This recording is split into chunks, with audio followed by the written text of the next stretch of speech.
He's gonna take you back to the past to play the shitty games that suck ass. He'd rather listen to Cosmere Chronicle, the podcast where we follow two first-time readers, Sheta and Justin, and we chronicle their journey through Brand Sanderson's Cosmere series.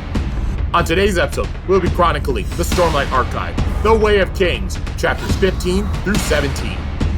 So now let's throw it over to the host of Cosmere Chronicles. This is Joe. Thank you, Joe. Yep, everyone, welcome back once again to Cosmere Chronicles. My name's Joe, and I'm joined once again by Justin and Sheta. How? Bonjour. Yep, everyone, we're here, and we're gonna, do this show for y'all, and everything like we've said. Everything like we said. Word for word. Give me a break. I'm winging this as I go. We know you spent 10 hours writing that. I don't write down the intros. It's okay if you do. All right, so let's just go right into our random questions and shit. What is your favorite anime opening theme song? Go. Anime opening theme song. I am going to be very basic of nowadays and say the season 1 Attack on Titan opening is fucking badass. Hey, that's what I was going to say. You like season 3 or opening 3 more? Huh? You do? I thought you like. Or did you say? I thought you me? did. I like the normal one the best. I like the other ones a lot. But that one is my jam, man. Everything builds off of that one. Yeah, they're all good. I do like 3A pretty good. That's probably my second choice. 3A? You're saying a specific one? Well, like there's season two 3, part 1, openings like that? for I season see. 3. Yeah. Getting fancy on us. Yeah, I'm kind of I don't know. I just rewatched it, so cheating. And then there's me. I've only ever read Attack on Titan. I still have not watched the anime. Poser. Only reading the original. Well, Sheta, if I stole yours, do you have a backup? I just said my backup. Oh, a different Attack on Titan. Yeah, I think I'll go with that. All right. And then I guess with me, I will go with Oshinoko Season 1. Ooh, that's good too. I have listened to that song so much more than I thought, or when I did my little YouTube music roundup thing for the end of the year, it wound up coming in number 1 for the second year in a row. That's funny. Oh, I gotta say, I forgot. Actually, I may have to pick the Gantz opening. That may be my favorite of all time, which is some kind of weird, badass action hip-hop thing. Look that one up if you haven't listened to it, which very likely you have not. Also, I have enjoyed a lot of the One Piece and Black Clover openings as well. Those are some pretty good ones. All right, then we'll just switch over to what's your favorite? Then we'll just go favorite television opening that's not anime. I always love Dexter's opening. Mm-hmm. That's what it's just so cozy and it's just very artsy and I like it. Or how about we'll do top 3? Because I thought of Top 3. 3? Jeez. Yeah, there are so many TV You're giving me a openings. second to think. Okay, then I'll go with Star Trek Next Generation. Oh, I was going to say that's a really cool one. Yeah, I really like it. I just love Jean-Luc and I love the music's just so good. So, and the sentiment is very nice. And your third one? Live action TV show? Yeah, well, both of them are, so I'll just go with that then, I guess. All right. And even though, no, I'm not going to pick that. Never mind. Okay, I will go with Angel. Oh, hell yeah. Yeah. Damn, that's such a fucking badass one. It is. All right. Oh, yeah. When I first saw that opening, I was fucking blown away. I was not prepared for it at all. Just the cello playing and just... Mm-hmm. So cool. It's all like, oh, he's a moody vampire. Then he kicks in the door and it gets all badass. Mm-hmm. Dude, I just love the first episode, the pilot episode of Angel is like one of my favorite things in TV ever. where it's like he's having to chase the villain. He jumps into his car, goes turn it on. No keys are there. Then he looks, and he's sitting in a different car that looks identical to his. Oh, yeah. What a weird joke. It's just, damn it. Not again. Hey, Sheta, you said Dexter Angel, and what was the other one? Star Trek. Next Gen, Next yeah. Generation. Hey, I thought mine are the X-Files. That's one I never skipped. The Twilight Zone, which has just one of the most iconic openings of all time, and then Doctor Who for the same reason. Most iconic of all time. And I like most of the Doctor Who openings, not some of the more recent ones, but most of them are fucking awesome. Especially the older ones. Does that work with Twilight Zone, or is it only Rod Serling Twilight Zone? I never watched, or I watched like 2 episodes of that one they did in, I don't know when that was, 2000s. I never watched I think they brought it back for a few episodes. I never saw that. No, if Rod Serling's not talking, I'm not interested in the opening. Yeah, there was a Twilight Zone in the 80s where I saw a couple episodes because they aired it on like Sci-Fi or Spike TV at some point. Mm-hmm. I think George That R. one Martin I don't think wrote I've some ever episodes seen. of it. Yeah, I don't think I've ever watched that version. And then then the 2000s they had one, and then recently, like just like 5 years ago, they had one with hosted by Jordan Peele. Yeah, I did not watch that. I'm sure all TV from that time sucked, so I'm sure I didn't miss anything. Right. And then for me, I will go with Sheta kind of stole mine, but I was also going to say Angel. And then after that, I will also go with Quantum Leap. Not the final season. With the final season, they changed up the song, so it just messed it up. Referencing Quantum Leap, you made me remember when I forgot, which was I need to replace Doctor Who with Farscape, specifically the first 2 seasons. I love that opening more than life itself. So you just reminded me of that. Hated when they changed it so much, even though I read online most people prefer the later version. So yes, Quantum Leap, anyway. Yep, and then so Quantum Leap, Angel, and the third one will be The Wonder Years. I watched that show so much when I was younger. I always loved that opening, just the Joe Crocker, Little Help from My Friends. I heard that so often in that opening. When I heard the Beatles version, I was like, who are these people? Why are they ripping off the song from The Wonder Years? Where, no, Joe Crocker did a cover of it. He did a cover a year later, so it's not like it was much time difference, and they're both very good songs. It's one of the few times where a cover is as good as the original. Maybe even better. And yeah, granted now due to music rights, when I rewatched this show on Netflix a number of years ago, they did not have the Joe Crocker version. They had to use some other guy covering Joe Crocker's version of that song, and it made it sound too country and stuff, and it sounded like shit. That's weird. Joe, why do you feel a need to make me remember all these options I did not pick earlier by telling somewhat similar stories? You're driving me nuts here. What are you going to pick? What did Wonder Years get you?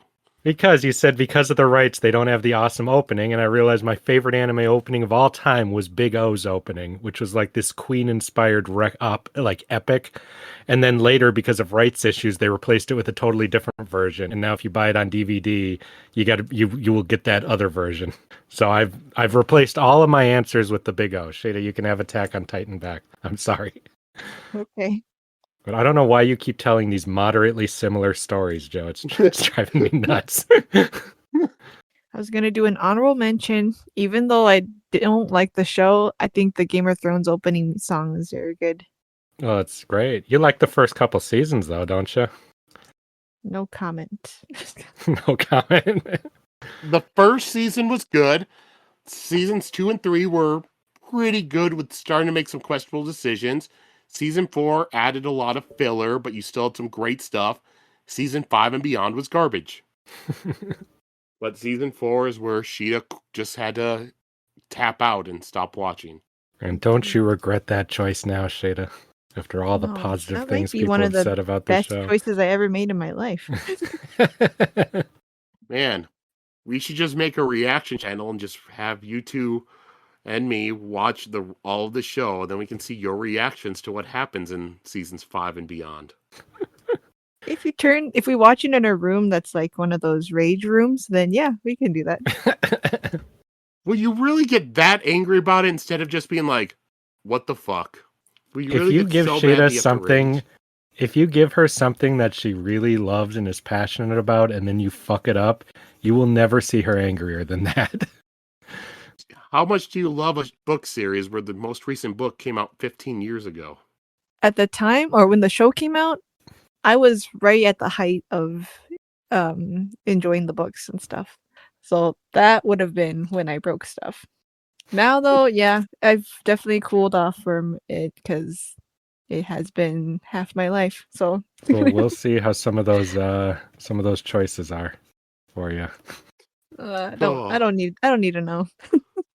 Dude, I kind of want to just play a game, just have a list of like, all right, here's a list of 3 characters. Tell me which one of these 3 characters actually showed up in the show and which 2 are left out. And we'll see how well you do.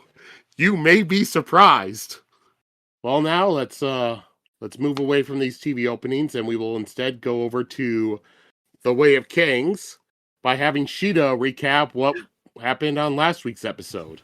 Why do I feel like the teacher calls on me every time you do that? Like, Well, do it's you have because the answer? Justin did it last time, and there's only 2 of you. Yeah, I know, but then like I keep thinking I'm safe, but then I'm like, I don't have the answer. I didn't write any good notes. Okay, will you please start me off again about where we left off? There were 3 interludes. What? Oh, right. Okay. So we followed three different groups of people doing 3 random different things. Well, we don't know if it's random, but 3 different things. We followed the girl's brother, Sir, I remember her name.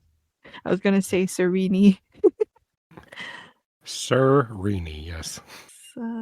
Yeah. Anyway, her brother, who is crippled and is ripping crab legs off of crabs, and back in her, estate.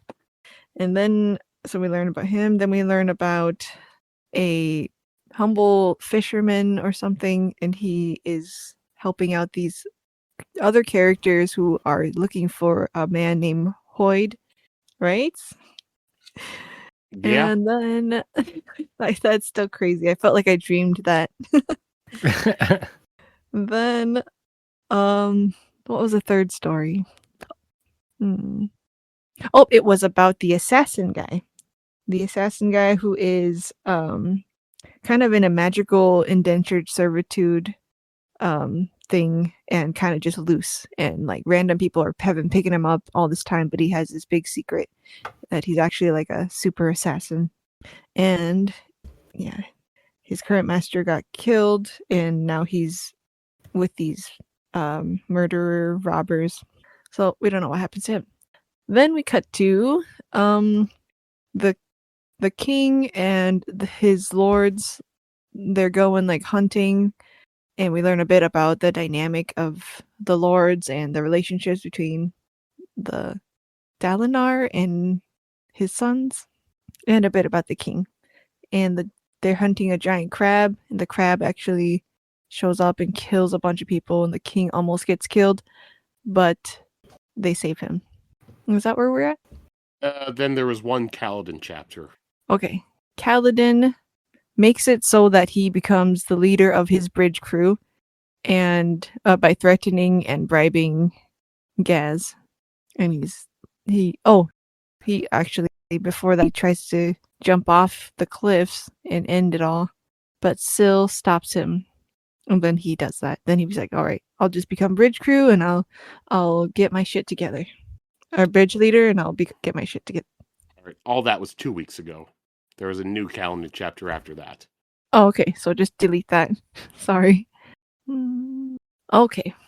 Kaladin tries to get his bridge crew to step up, and he fails, but he still continues to try to wake up early and try to work out and be strong and show his bridge crew that you don't have to just like wait to die.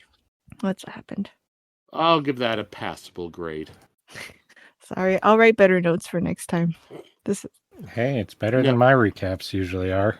Yeah, but yours are quick. it's- But I'm trying to remember and talk at the same time. So And it's better than when you gave like the 8-minute long recaps. I think we need to go back to those. There's been fan demand to just do the previous show over again. yeah, but Sheta version, just like Taylor's version. Mm-hmm. All right. Yep. So that happened last week. So this week we read 3 more chapters, chapters 15, 16, and 17. So as per usual, I'll ask you guys, how did you think about these chapters? I really liked them. I like getting more with our newer characters, and I really like Kaladin's chapters. Yeah, Kaladin's chapters are the ones I'm always most interested in too, ever since he's getting to have the fun of being on a bridge crew. I really enjoy that. And one other thing I haven't really asked you guys, but, because this book, they changed it up by having title names for the chapters. How have you been enjoying having titles for chapters? How do you like I that? completely forget to read the titles. My brain just does not even look at them. So I've been doing a bad job at that, I now realize. If you asked me if this book had titled chapters a second ago, I would have said no. So I guess I don't really notice them either. Like, what's the name of this first chapter? The Decoy. Okay. oh, okay, interesting. Well, I like titles, so it's not Yeah, that I me don't. too. My brain for some reason doesn't even think to look at it. But who was the decoy? well, Literally, it would have been in the past. Metaphorically, that's the question. Oh, okay. I see. Yeah, I like titles because sometimes there's a clue in there. So Mhm. that might be smart to look at or to consider when I'm making up my theories. Now, who's the metaphorical, or who, or what? Well, maybe it's something that we don't know yet. I think the decoy is that other guy. I'm gonna need more information I'm than that. so That's bad for at sure. It's the other lord okay, so he was the decoy who pretended to be the king when Mhm. he got assassinated, and he is a decoy in that the other guy's son keeps thinking that he's going to betray them, but he's just a distraction from the real enemy. Unless he's framing our lead guy and turning him into the decoy. Yeah, that's a good one too, because that's actually what a decoy is. So like, No, that's not. That's less of a decoy than yours. That's a red herring. That's what I'm saying. That's not a Okay. decoy. There's another reason why I brought this up was because one thing I've decided to start doing this episode, which I really should have been doing from the beginning, is I'm going to ask you, we'll go over each chapter, and then I'll just ask you guys, why it was called blank. I Okay. like that. Because like I said, I feel like that should be, and I know some chapters you'll go through and it's going to be painfully obvious, like, easily, this is why it was called that. Other times it's going to make you think more. And then there will be some times where it's literally going to be impossible for you to tell in this book. It would be on a reread that you understand why it's called that. All right. So now we'll go into chapter 15, The Decoy. Could be the cut saddle. That's my guess. That was a decoy to hide from the real plan. That's all I got. Or the entire attack by the crab. I've just been trying to think of it the whole time. That's all. All right. So now let's just go into the chapter. Chapter 15, The Decoy. Epigraph. You do not agree with my quest. I understand that. So much as it is possible to understand someone with whom I disagree so completely. I like this guy. After that line. This guy who I Alright. believe, Sheta, we thought was Hoyd. Is that correct? Is that our guess right now, or was it someone else we settled Our on? guess? I don't know. It's Oh, that's not yours? yeah. No, I thought it was, but I didn't know you also agreed. Last week, I believed it was Hoyd writing to Sazed was my batshit theory on this. Oh, Based on absolutely nothing. Why would he write to Sazed of all people? Because he's traveling through the multiverse. I don't remember. There was some bit of evidence I had last time that made me say it was that. Cannot remember what it was. because He's traveling the multiverse. Sazed's a god, so he's like something about that. And then there's some factor I don't know. And that was the crux of my theory. Bat shit off the wall theory. You're just like, everyone who writes the epitaphs know each other. Yeah, And- they're all connected to Sazed now. Because he wrote one epitaph. It's just like how there's one narrative feature that lies to me, and I never trust any words I ever read ever again if they're not written in steel. So if they write like in a asterisk or something like that, it's written in steel, should we still trust it? No, because it wasn't. Unless you get me a Brandon Sanderson book written in metal, I won't trust anything he writes ever again. Joe, have they ever made that? Please tell me the answer is yes. There's No, one book- because you just imagine how fucking big that would be. How heavy would that be? Well, you couldn't carry it around and read it on the bus, but it'd be pretty cool. Even if you try to do like, all right, tinfoil, that's going to be real easy to crumple, so it'll just ruin it and just be no point. Or if you just try to do metal slabs and punch it into it, the Mistborn books are not that short. Maybe one of his children's books, like the Alcatraz series, you could maybe do that. I want to read Way of Kings written in metal. It's not even on Scadrial. They don't need to worry about ruin. Hey, I don't know what you need to worry about. Maybe every world has a ruin for all I know. I don't know the rules yet. Okay, well, let's get into the actual contents of the chapter. All right, so now it's about 4 hours after the Chasm Fiend attacked, and, a bridge was destroyed, so people have been sent back to bring a bridge crew out. That way everyone can leave. And Adolin, he looks around, he sees that some Lightars are just enjoying themselves, but Adolin couldn't because this had been a disaster and about 50 men had been killed. Adolin looks at his father and he thinks about how Dalinar had acted before. Nobody is calling him weak now, but Adolin knows that's not going to last. I got a good rule. Don't ever trust anyone who's having fun after 50 men have been killed. That's a good way to look at the world. Well, what if they're the ones that killed the 50 men? Then I really, really don't trust them. What if it's like one of the people like in the, Capitol watching the Hunger Games? You think that I'm going to defend Hunger Games Capital people? Yeah, no, they're the worst. I'm on the side of fucking storming in and overthrowing the place. I don't think they went far enough. They were too nice. Have you read A Ballad of Songbird and Snakes? No. Oh man, you should read that. Like it goes through and you're like, "Oh man, I like the Snow guy. He's such a cool guy." Hey, I always like Snow. He's my favorite character in those. That's one thing where I almost wish that somebody would start the series and read it in chronological order like that. Like you read just A Ballad of Songbirds and Snakes. You start off rooting for Snow, and then at the end of the book, it's like, this guy's a dick. And then the later books, like, oh shit, he's evil. If we were doing a Hunger Games, I know he doesn't do as much in the books, but if we were doing a watching, my character of the week would be Snow every single time. That's just because Donald Sutherland was so good. That's a huge part of it, yes. Right, okay. All right, and then we jump over into Dalinar's mind. And Dalinar is thinking about their plan that they have in the Shattered Plains. The Parshendi are camped somewhere in the middle of the plains.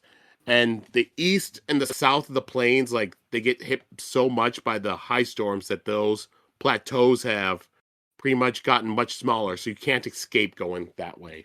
And it had originally been Dalinar's plan to besiege the Parshendi here, because he did not want to risk the army going out onto the plains and then being hit by a high storm out in the middle of nowhere. So they would besiege them, force the Parshendi to use up all their supplies until they expose themselves, either to attack the Alethi or try to escape. And it was a good plan until they discovered all the gem hearts. Because it turns out that chasm fiends pupate on the plains, and they go inside chrysalises. And then, so they find the chrysalises, cut them open, steal the gem hearts from the chasm fiends while they pupate, and then their gem hearts are used to soul cast. So when a spotter sees one of the chrysalises, the horns go off, and then the closest army to it goes for it. I just giggle every time he says poopate. It's not poopate. It's He pupate. did. No, I know, but they said it in like past tense or something like that, and they said poopate. What are you, 5? Yeah.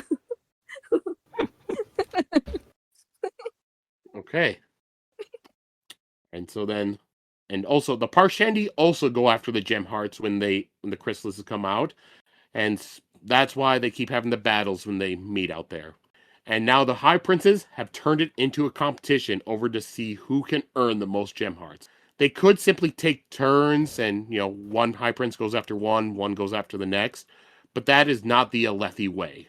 Boring. And now this siege has gone on for 6 years and will likely go on for another 6. And Dalinar feels like they need to go back to Alethkar.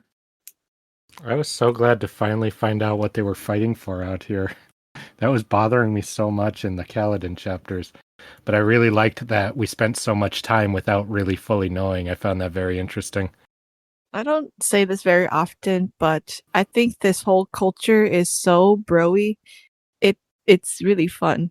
Like, It's it's fun. all like they're like, that doesn't sound fun. Let's fight to do it, and let's race to do it. Like, it's all competition. It's all like no one, like, everyone agreed they didn't want to take turns. Like everyone agreed. That's Like, what you get in a culture where nobody reads, I guess. Oh, no. I'll tell you, it's not just the men. The women are super competitive as well in the Alethi. It's just different competitions. Everything's in a competition in Alethkar. yeah, And for me, yeah, I do. I enjoy a good warrior race in fiction. Stuff like the Klingons in Star Trek are nice. Mandalorians in Star Wars. Do the Krogans count as a warrior race in Mass Effect? They're a violent race. They're not. Yeah, I mean, they have traditions and stuff. I don't know if I'd call them at the same level as Klingons, though.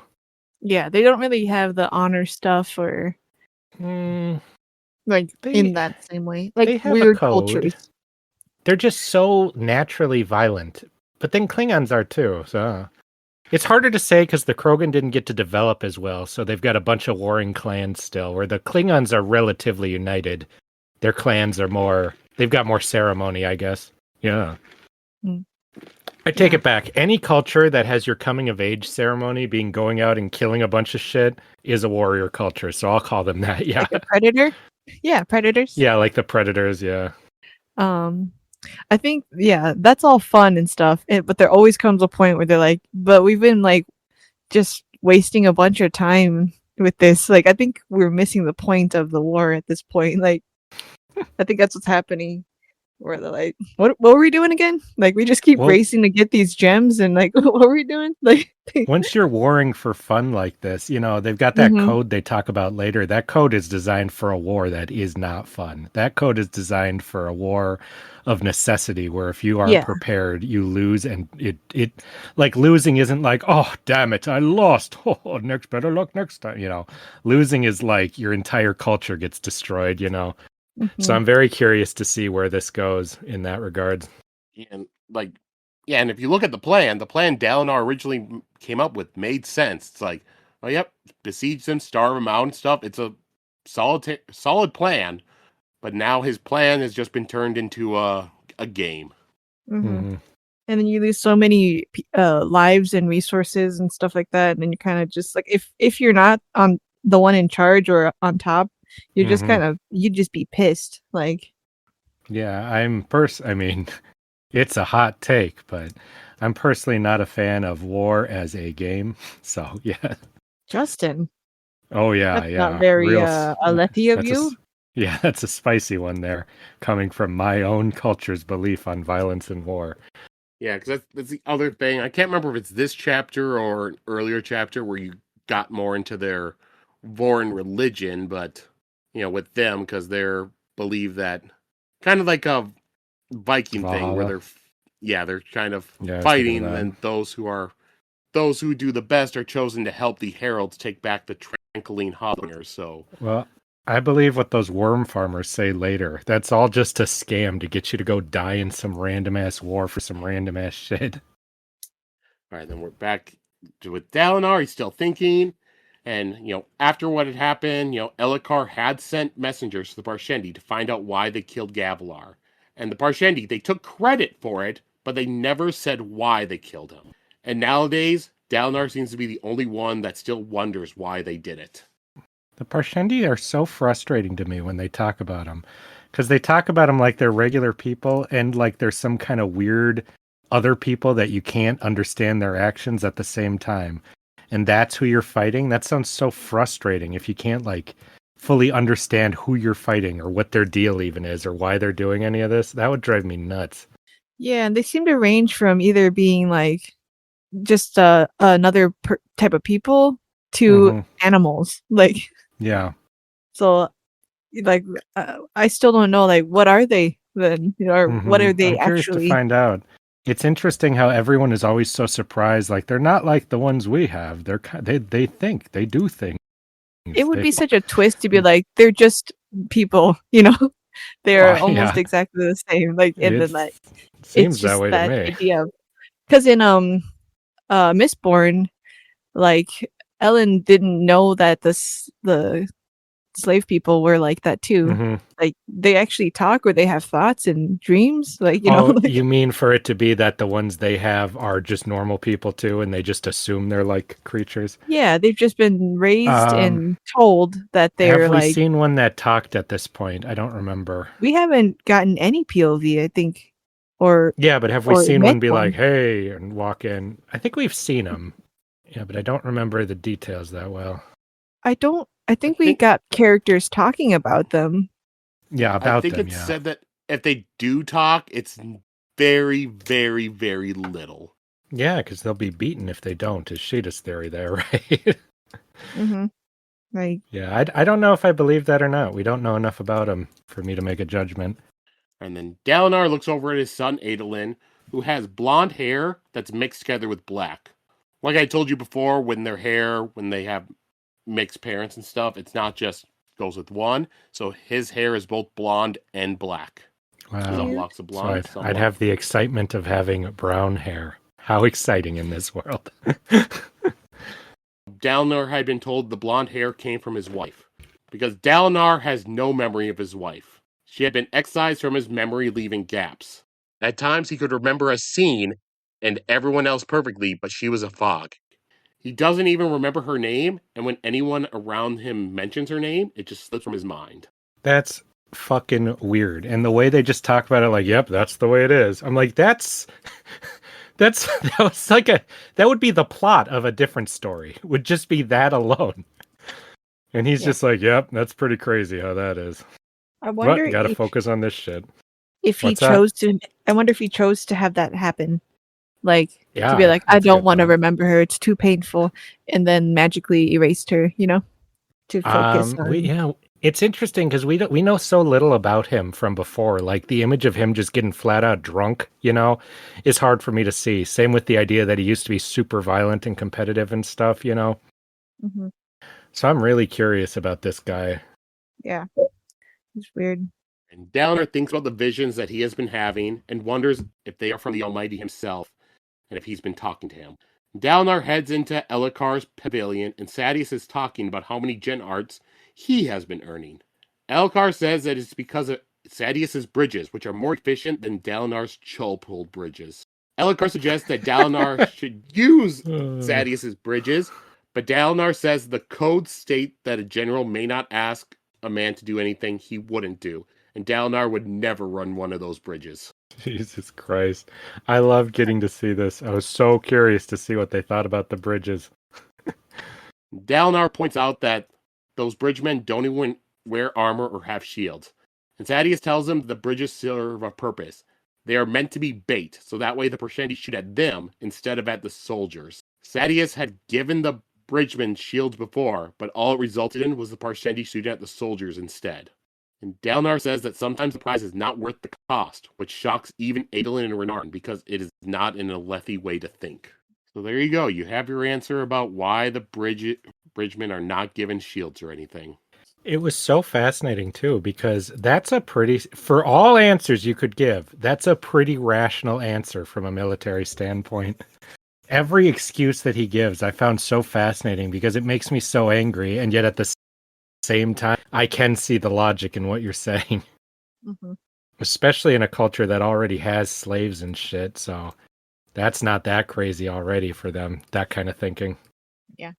And Sadeas mocks Dalinar for not participating much in getting gem hearts, and Adolin snaps at Sadeas and defends his father.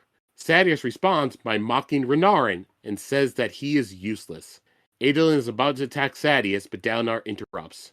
He suggests if Sadeas did insult his son, then Dalinar would be honor-bound to duel Sadeas. And Sadeas backs down and says, "You're right, I did not insult Renarin." And then Wit shows up, and Wit just keeps making fun of Sadeas over and over again. Fucking obliterates him. Yeah.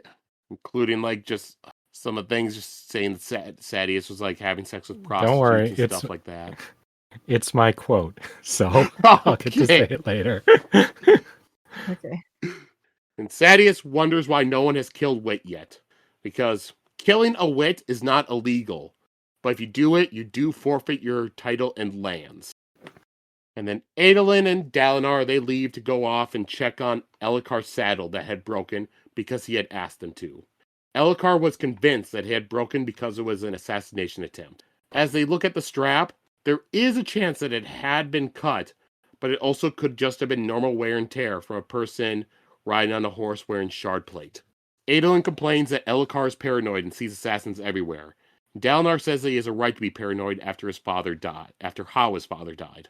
Adolin points out that if the saddle breaking was an assassination attempt, then it was an incompetent one. But Dalinar says that even if an incompetent attempt is serious, that it's something that they should take seriously. If the strap was cut, Adolin asks if it could have been one of the High Princes. Dalinar says that they should see if Royan was still bitter about Wit's insult. Also, Betheb had been getting more bold after Navani had left. Dalinar asks Adolin to see a leatherworker and get their thoughts on the strap, and to also see if any groom had gotten a windfall of spheres recently. Adolin suggests that Sadeas was the one that did it, but Dalinar immediately shoots him down. And Dalinar, he brings Adolin to go along with him to see High Prince Valma.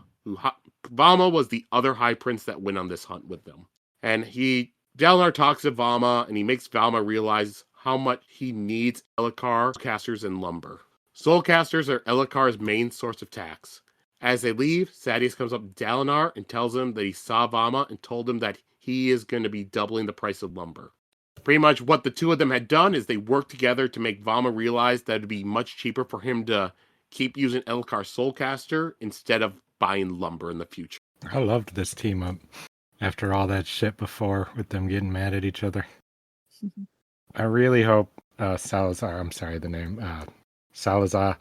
Sadeas. Where the fuck did I get Salazar? Salazar, maybe Harry Potter? That's it, Salazar Slytherin. How? Yeah, okay. That's random. I really hope that he is just like a pragmatic kind of pompousy guy. I hope he's not just pure evil. I really want them to try to make this guy who sends men to his death, their death hopelessly, a somewhat likable character. I'd be very impressed. Well, Sanderson was able to do it with Set. Yeah, but Set was not explicitly sending our main characters out to die on bridge crews that we knew of. He doesn't know that he's a main character. Well, by main character, I mean a character we're meant to empathize with as the reader, you know? I already forgive him because you forgive him? He tried to save his king by being the decoy. We don't know. What if he hired the king to be killed secretly, and he knew that would happen? What if he is honor-bound guy who does what he's ordered, but he's also a completely evil psychopath, you know? Well, until it's proven otherwise. Oh yeah, for sure. I trust him. You trust him? I don't know. I'm curious. I'm really curious because he seems like an obvious guy to be, yep, I was behind it all along, or I represent the evils of war or something like that, you know? So but then Brandon Sanderson does not seem to be, I don't know, that generic when he does that stuff so far, at least. I'm often quite surprised by which characters he expects you to like and empathize with. And he doesn't seem like one to write somebody off as they're just LOL evil, kill them, unless they're like so evil that it's just like insane. Because even the Lord Ruler, he wanted you to have some some amount of sympathy towards, which really surprised me. I guess I don't trust the judgment of Adolin, the son. I'm not talking about the judgment of Adolin. I'm talking about the judgment of Kaladin. And the fact that they're like, don't use those bridge crews, it's evil.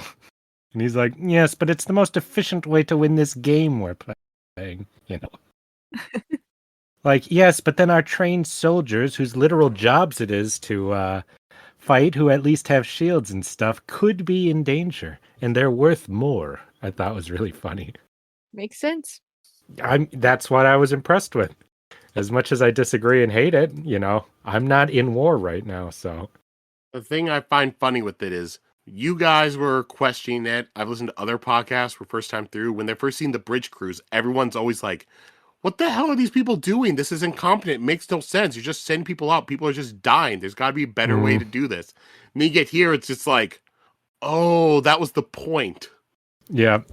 At first, I thought it was callousness. Like, oh, we don't want to waste resources. You know, we have so many of those men coming in. Who cares?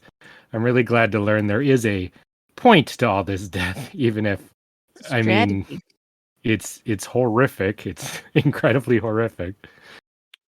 All right, back to the book. And Sadeas tells Dalinar that Elhokar is so paranoid because of the way that Dalinar treats him. Dalinar says that he is careful and brings up the codes, but Sadeas cuts him off. He says that the codes were only idealized nonsense, that nobody actually followed them. Dalinar says that Gavilar believed in him, and Sadeas says, look where that got him. When Dalinar asks Sadeas, well, where were you when Gavilar was fighting for his life? Sadeas tells Dalinar that I'll protect Elhokar my own way. Sadeas asks Dalinar if he found out why Gavilar wrote what he did. Sadeas says it is a foolish quest, and it is tearing Dalinar apart. After Sadeas leaves, Dalinar asks Adolin if he ever told him the last thing that Gavilar said to him. Gavilar had said, brother, follow the codes tonight. There is something strange upon the wind. Towards the end, Gavilar was changing, and Dalinar and Jasnah weren't sure what to make of them. Even then, Dalinar thought the codes were foolish, especially the one that forbids strong drink during times of war. So he wound up drunk and unconscious when Gavilar was murdered. Some lame-ass warrior culture to not follow their own code. Like, the whole thing that makes a warrior culture likable is that you think they're just violent, but they have a code that makes a lot of sense if you think about it. It really bothers me that they don't follow it when I think that it was all very reasonable. And like I said, it turns it into not a game. It makes it like you're actually playing to win against a real enemy. But I think that's a theme of this book, so. And Dalinar now follows the codes, and he hopes that Adolin will see their importance and won't need as dramatic of an example. He asks if Adolin knows of Sadeas' part in Gavilar's death. He tells him, and Adolin's like, yeah, he was the decoy. When the assassin was coming, Sadeas put on Gavilar's robes and fled, expecting the assassin to come after him and kill him. Dalinar believes it is one of the bravest things he's ever known. And there is still part of him, though, that blames Sadeas for not standing with Gavilar and fighting. They both failed their king, but they are united on protecting Elhokar. And yeah, Dalinar says that Sadeas believes the best way to protect Elhokar is to kill the Parshendi. And a part of him likely believes that Dalinar is breaking his vow by not doing the same. However, Dalinar believes the best way to protect Elhokar is by a stable throne and allies that support him. Adolin says he will try to watch himself around Sadeas, but Dalinar should still consider Sadeas as not being as committed as Dalinar. And Adolin asks about the writing Sadeas had mentioned.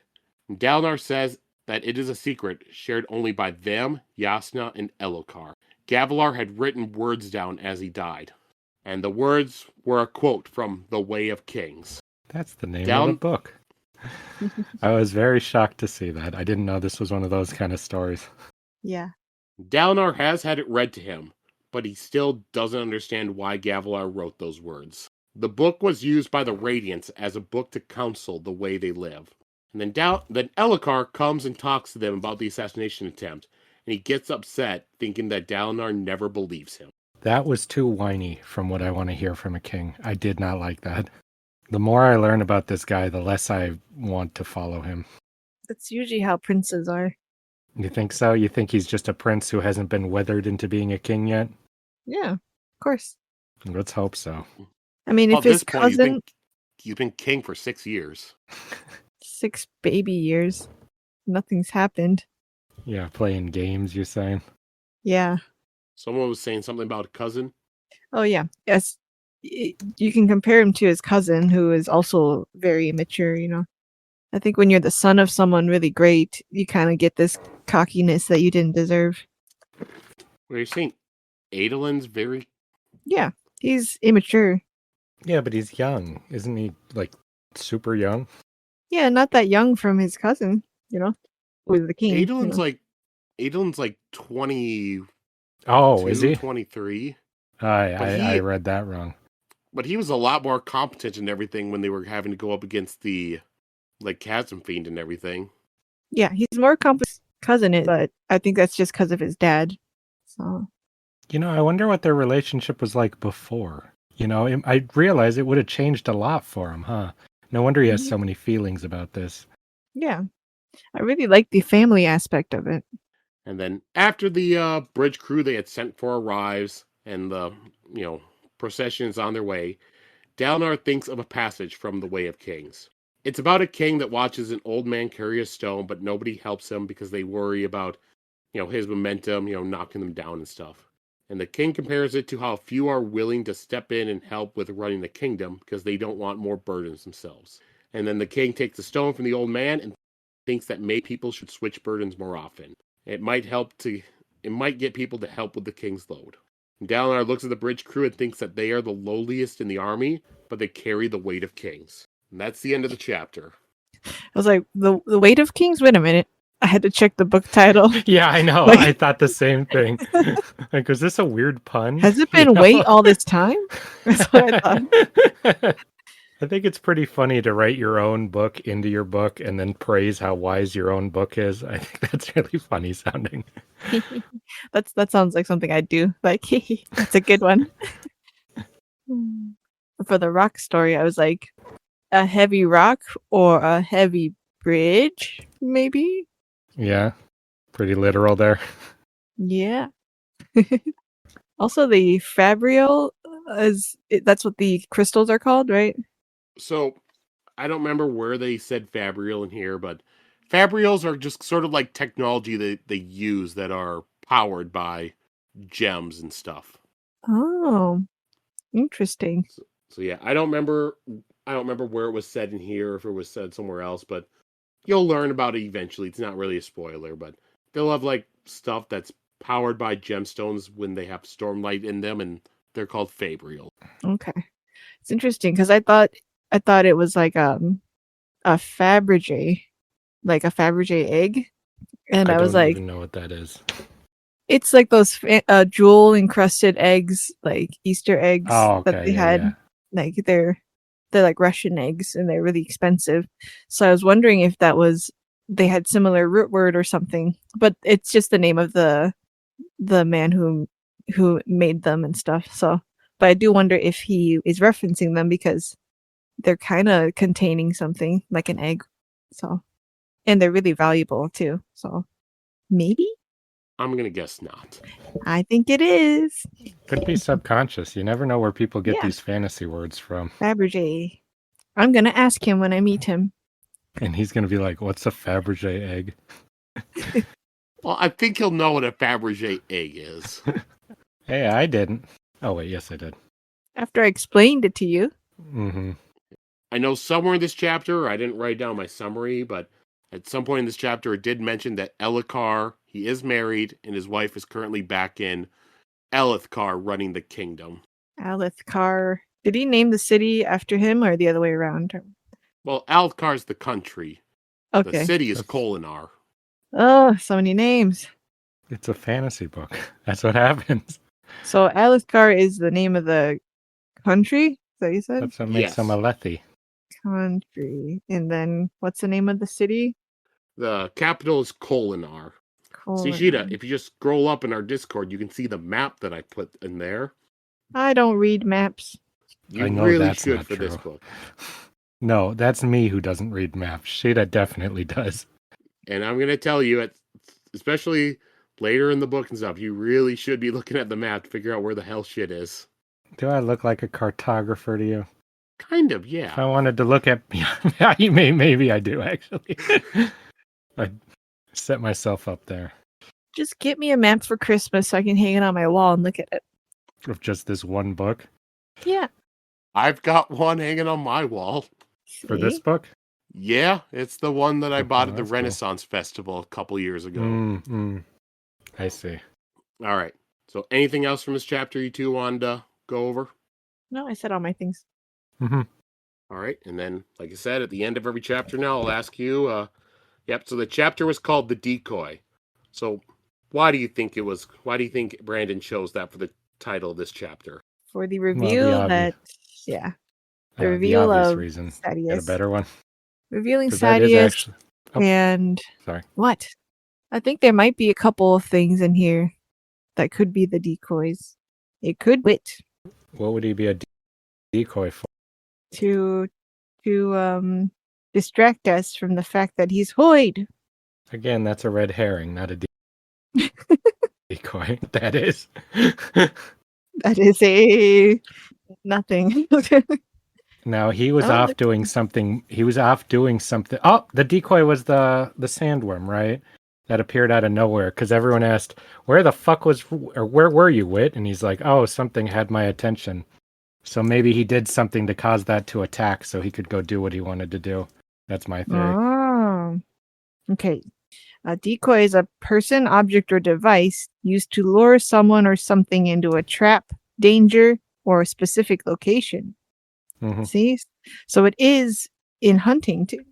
Yeah. So I think it's interesting that he used a hunting device in a hunt like this. So yeah, maybe You it mean was a just You mean like a literary device or a literal device? I don't know. You just said it was interesting that he used a hunting device Well, yeah, in like a hunt. because people use decoys to hunt in real life, so they're hunting Yes. a thingy. Who's the he in your sentence? Brandon Sanderson. Okay, so a literary device, right? Yeah, that's what I was trying to ask. Okay, Yeah, I got you now. Maybe it's the pig that was eaten. Well, now I I'm don't- lost again. I don't know what you're I saying.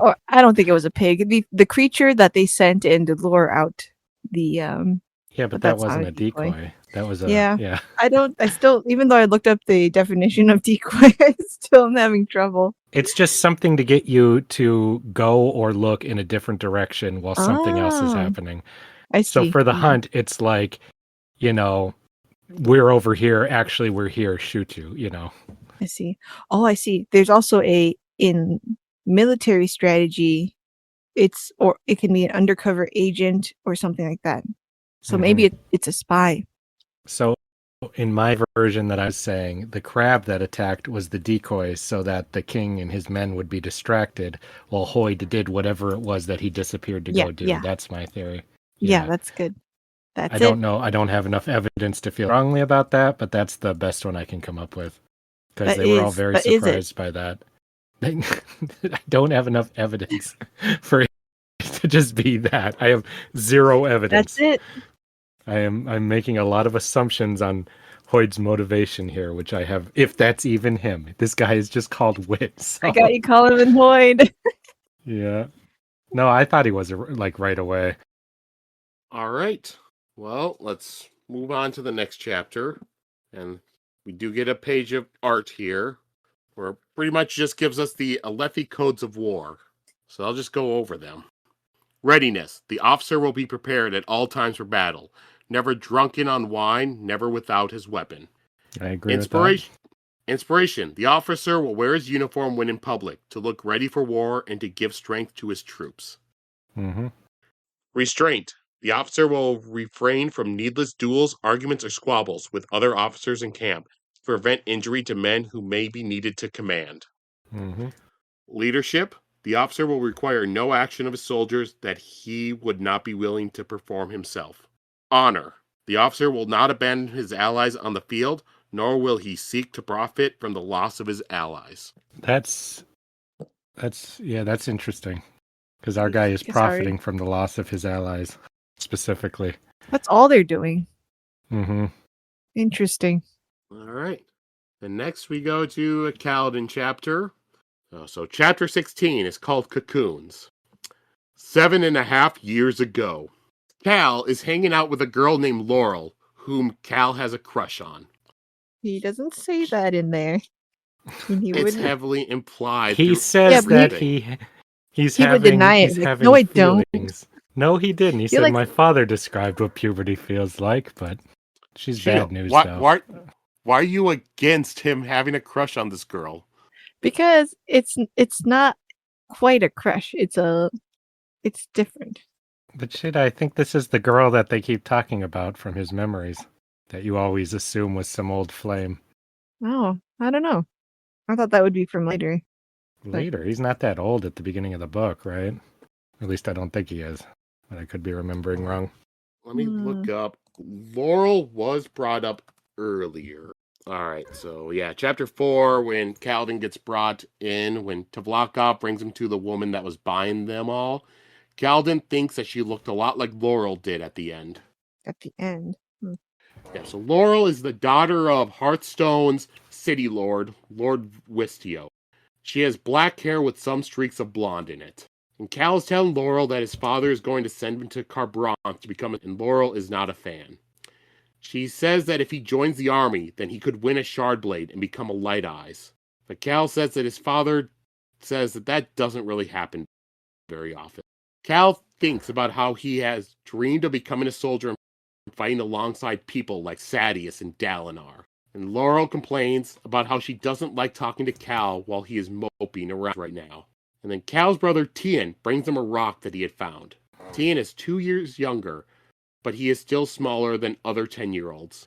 And the rock he brings him is just a normal old rock, but when it gets wet, it shows some other patterns. But the rock still makes Cal feel better. Tien and Cal decide to go find some lurgs, and he invites Laral to join him.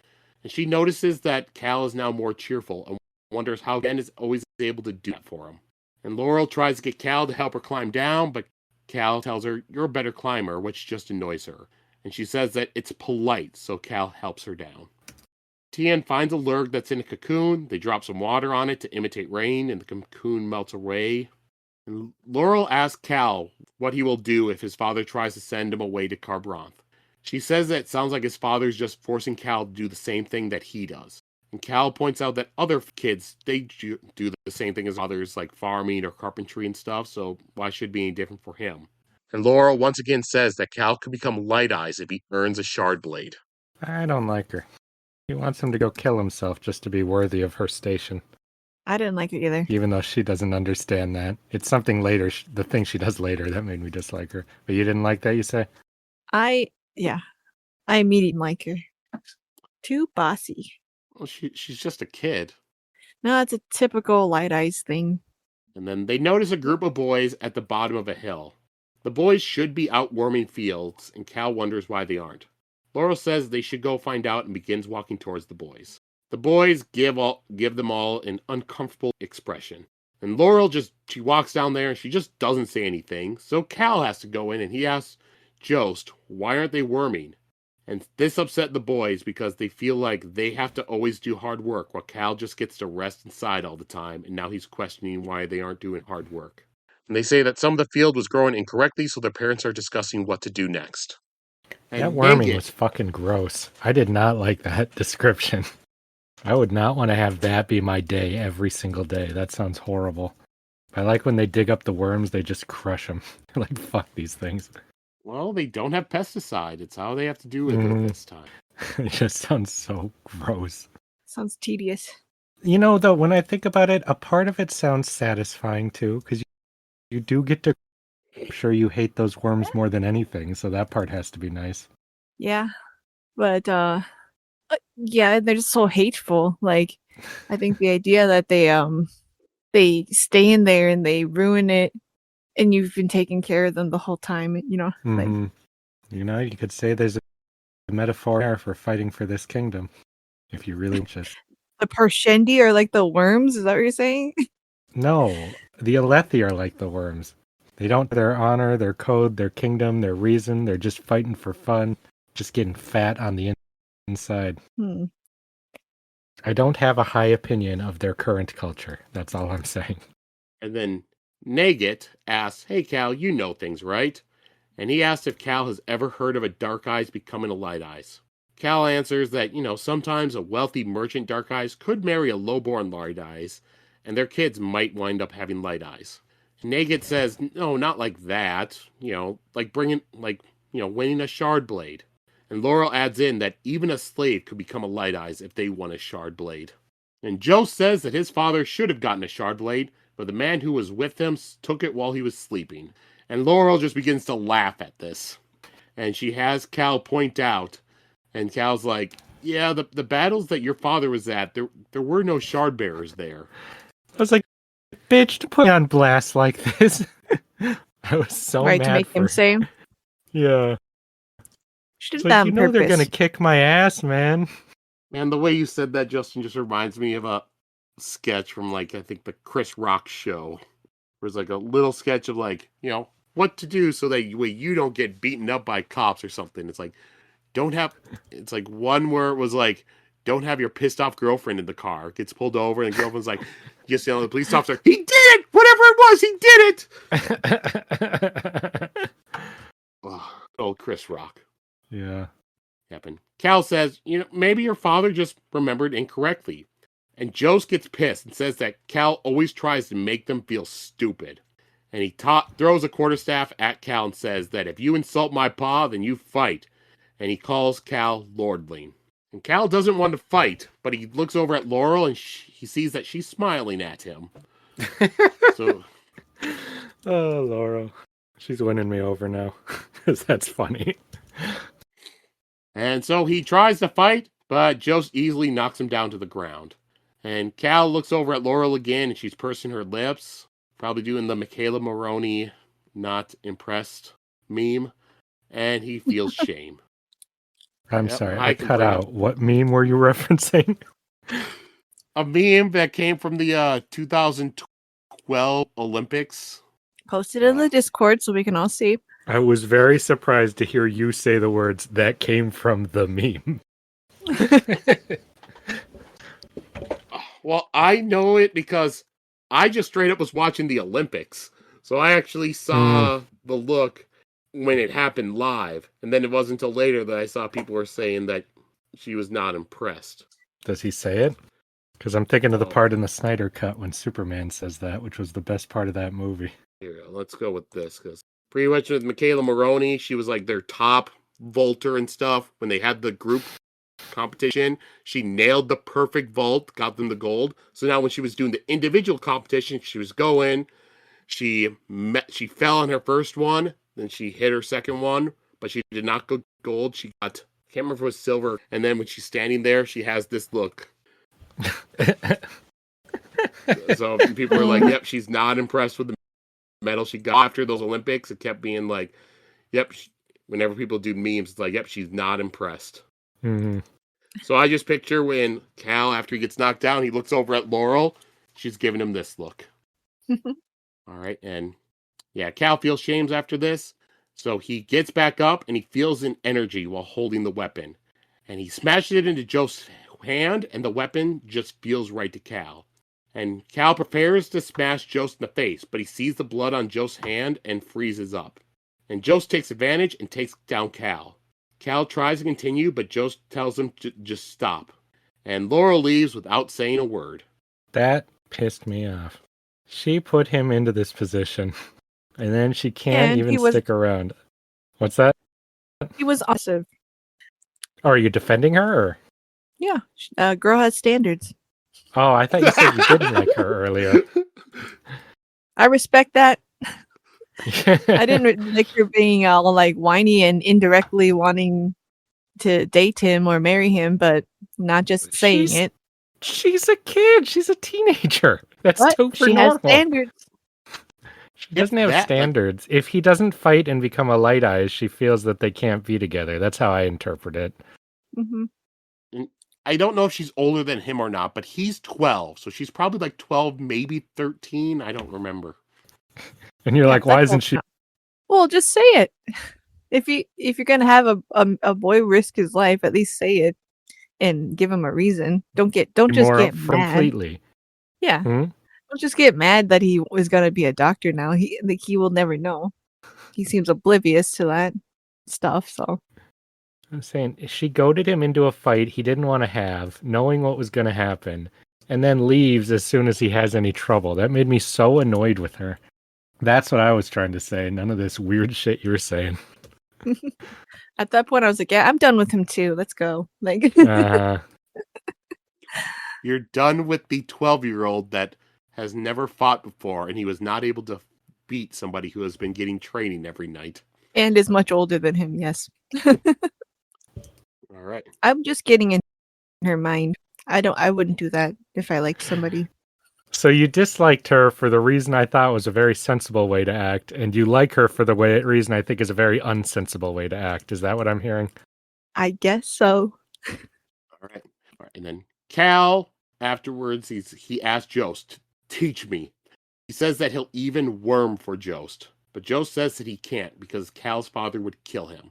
He tells Cal to be what he is, and Jost will be what he is.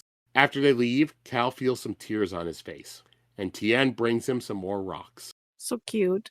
And I really Cal relate heads to home. Tien. Oh, sorry. You can relate to Tien. Yeah, I always pick up rocks wherever I go. And I'd be like, What look the at this hell are you one. talking about? As a kid, I loved picking up rocks too.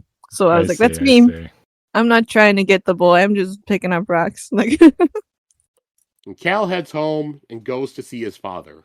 And Liren tells him that Bright Lord Wistio has died. Wistio had no son, and so there is no heir. Liren says that Kolinar will choose a new city lord and send them to Hearthstone. Yeah, I don't think that's going to go well, honestly, from what we know about this story so far. We also know things aren't going to go well for Tien with what we know about the story so far. Yeah. And Liren shows Cal the goblet filled with diamond spheres that they had been using for light in the surgery room. And he says that Wistio has left them the spheres, so that way that they can pay for Cal to go to Carbranth.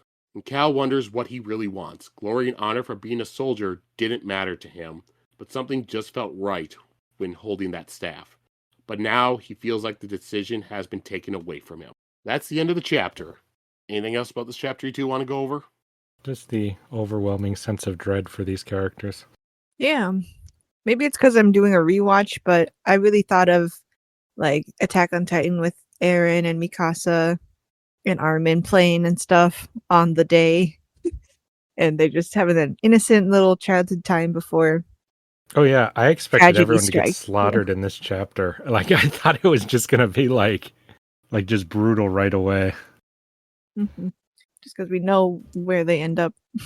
All right. And also, so the name of this chapter was Cocoons. So why do you think that was chosen for the title? Ah, okay. I really like the titles are kind of like just like a theme.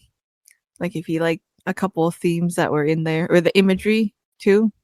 Last one was like the hunting and the politics stuff. This one is the animal, the creature. What does that thing look like? The creature that made the cocoon, like a lizard or something? Let me see if there's I thought it was like a little lizard, but I don't know. So looking on the copper mine, there's not an official look, but there's like a fan art thing, kind of. Lurgs are fist-sized amphibians. Their skin is brown and green and appear slick. Okay, amphibians. Yeah, they called him an amphibian in there. I remember. Yeah. Mm-hmm.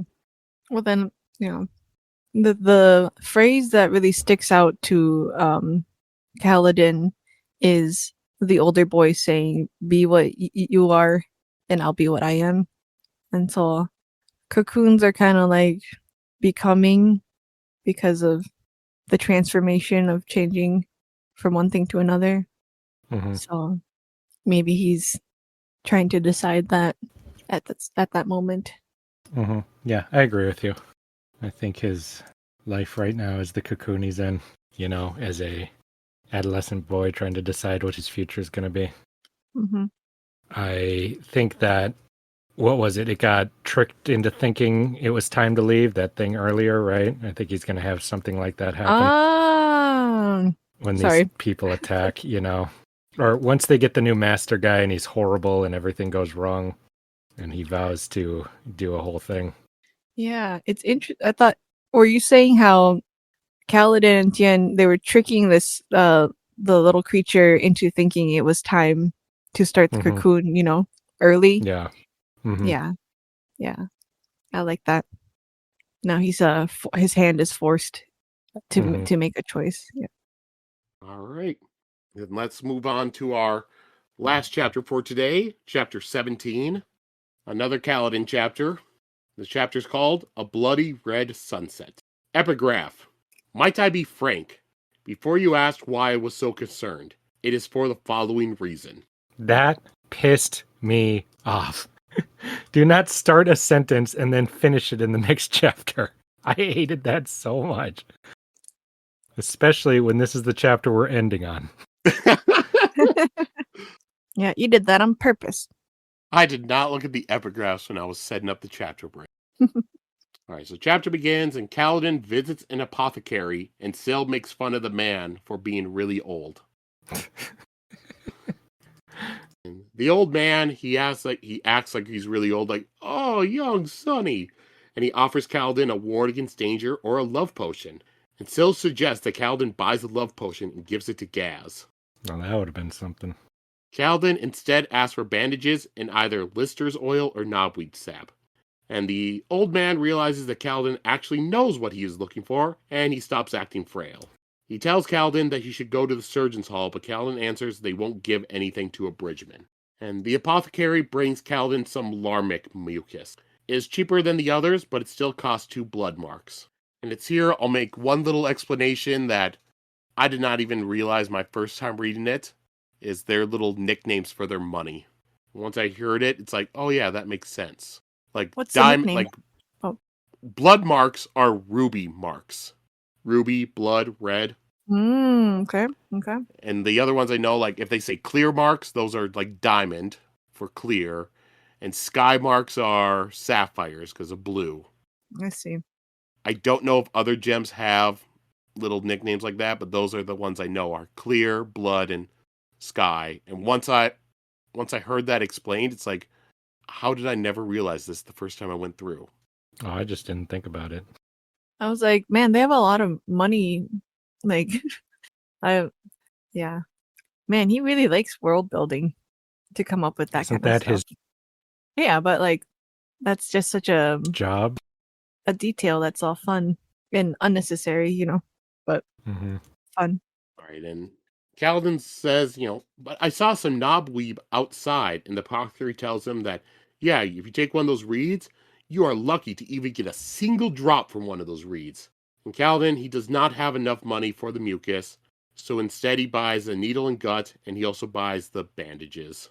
When Kaladin goes to pay, all but one of his spheres were done, which means that there's no stormlight in them. That's pretty much what happens. When a high storm comes by, you put the spheres outside, the high storm goes by, they get infused with stormlight, so then they're glowing. But over time, that will go out. And people, they technically, done spheres are the same value as infused spheres. But sometimes shops are more leery about taking them because that's a way to create counterfeit ones. If it's infused, then you know for a fact that it's real. Okay. So the money has Stormlight and the gemstone inside it. So the gemstone, that Stormlight goes inside that. Okay. So it's like, say you have a diamond, when there's Stormlight, when it gets infused with Stormlight, it's like glowing, so you can use it as a light. And then over time, that Stormlight like dims out, so eventually becomes just like a normal diamond again, and there's no light. Okay. That's why, like Kaladin's dad, he has a goblet filled with just diamonds that are infused with light, because then he can use it for operating. Yeah. So the apothecary, he takes Kaladin's spheres and he checks them to make sure that they are real, and then he accepts the money. And Kaladin asks if he could keep the infused sphere.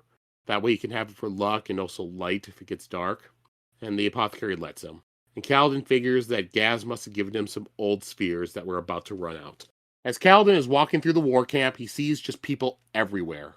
There are 100,000 soldiers in all 10 of the war camps. And also merchants and families and stuff have grown in the war camps as well. And Kaladin just cannot believe all the discord that he sees in the camp. And a horn goes off, and Kaladin has to go because this means that he's being called for bridge duty. He gets to where the bridges are, and he tries to take control and get Bridge 4 to line up, but they just ignore him. They begin running the bridge, and one positive of being bridge leader is that you run in the front of the bridge the entire time until the final part where you get to be in the back row. So they run the bridge, they get to the first time when they need to set down the bridge, let the soldiers cross and stuff. And at this point, Kaladin refuses to sit down. Instead, he stands at parade rest, which annoys the other bridgemen, and Moash swears at him. The soldiers so mock funny in these sections. I cannot believe this whole when he's like saying, "All right, men, fold up," like acting like he's something totally different than anyone considers him. I really enjoy watching these moments because usually when they do this kind of story in a movie, they gloss through this really quickly. But in a book, we can do it real slow and show how stupid you look at first. The soldiers, they mock Kaladin as they go by. And Kaladin tells them that the bridge is my weapon, so they should treat her well. And as Sadeas goes across the bridge, Kaladin looks at him and compares him to Amaram. Amaram had always looked heroic and distinguished, but Sadeas rode like he was in a parade, and he had so much pointless pomp on his shard plate.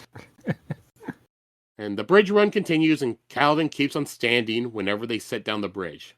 And when it came time for their final approach, and it's time for him to go into the back, Kaladin looks across the plateau and can see that the Parshendi are already raiding at the next one. Rock is supposed to be the front and center of the bridge, but Kaladin tells him that's my spot, and that it is my privilege as bridge leader to run here. Rock calls him crazy, but allows him to take that spot. And so the front of the bridge is Kaladin, Leighton, Merc, Adis, and Coral, and they begin running at the next plateau. As the Parshendi are about to loose their arrows, Kaladin shouts Tien, and he feels a surge of strength. Merc, Adis, Coral, and Leighton all fall with arrow shots, but none of the arrows hit Kaladin. As they put down the bridge, an arrow slices Kaladin's side, but he feels no pain. And then the rest of the bridgemen go for cover, and Kaladin feels at his wounds and notes that there is not going to be a danger from this wound. He starts to leave to go to safety, but he can hear Liren's words in his head. Some people take lives, other people save lives. So instead, Kaladin goes to a body where he finds Haber, who has an arrow in the leg. And he carries him over to where the other bridgemen are. And Kaladin goes back out into the field, and while he continues to hear his father's words. He finds Korm, who is dead, but he also finds Gadol, who had an arrow go fully through him, and is also bleeding from a wound to the head. He drags Gadol back to safety, and he takes count of how many bridgemen he knows are left, and he knows that 5 are still missing. And Kaladin continues to go back, and he finds Dabbid, who's curled up with a broken arm, and he's just in complete shock. Kaladin tries to move Dabbid, but at this point, Kaladin himself is collapsing from exhaustion. And then Rock arrives, and he calls Kaladin crazy, and Rock carries Dabbid back. And Kaladin, once again, is going to go back out and find more people, but Rock tells him, no, I will go, you stay. And so Rock and Teft both leave to go out to find more people. So Kaladin goes over to the wounded, and he tells Dunny to get me a knife, and Narm to build me a fire. And he tells the others to get some water gourd from inside a rock bud. And Kaladin works on Gadol, and he tries to save him, but Gadol's wounds are too much. And the Gadol spits out blood, and he says, "They break the land itself. They want it, but in their rage they will destroy it. Like the jealous man burns his rich things rather than let them be taken by his enemies. They come." And then Gadol dies. That was the weirdest shit.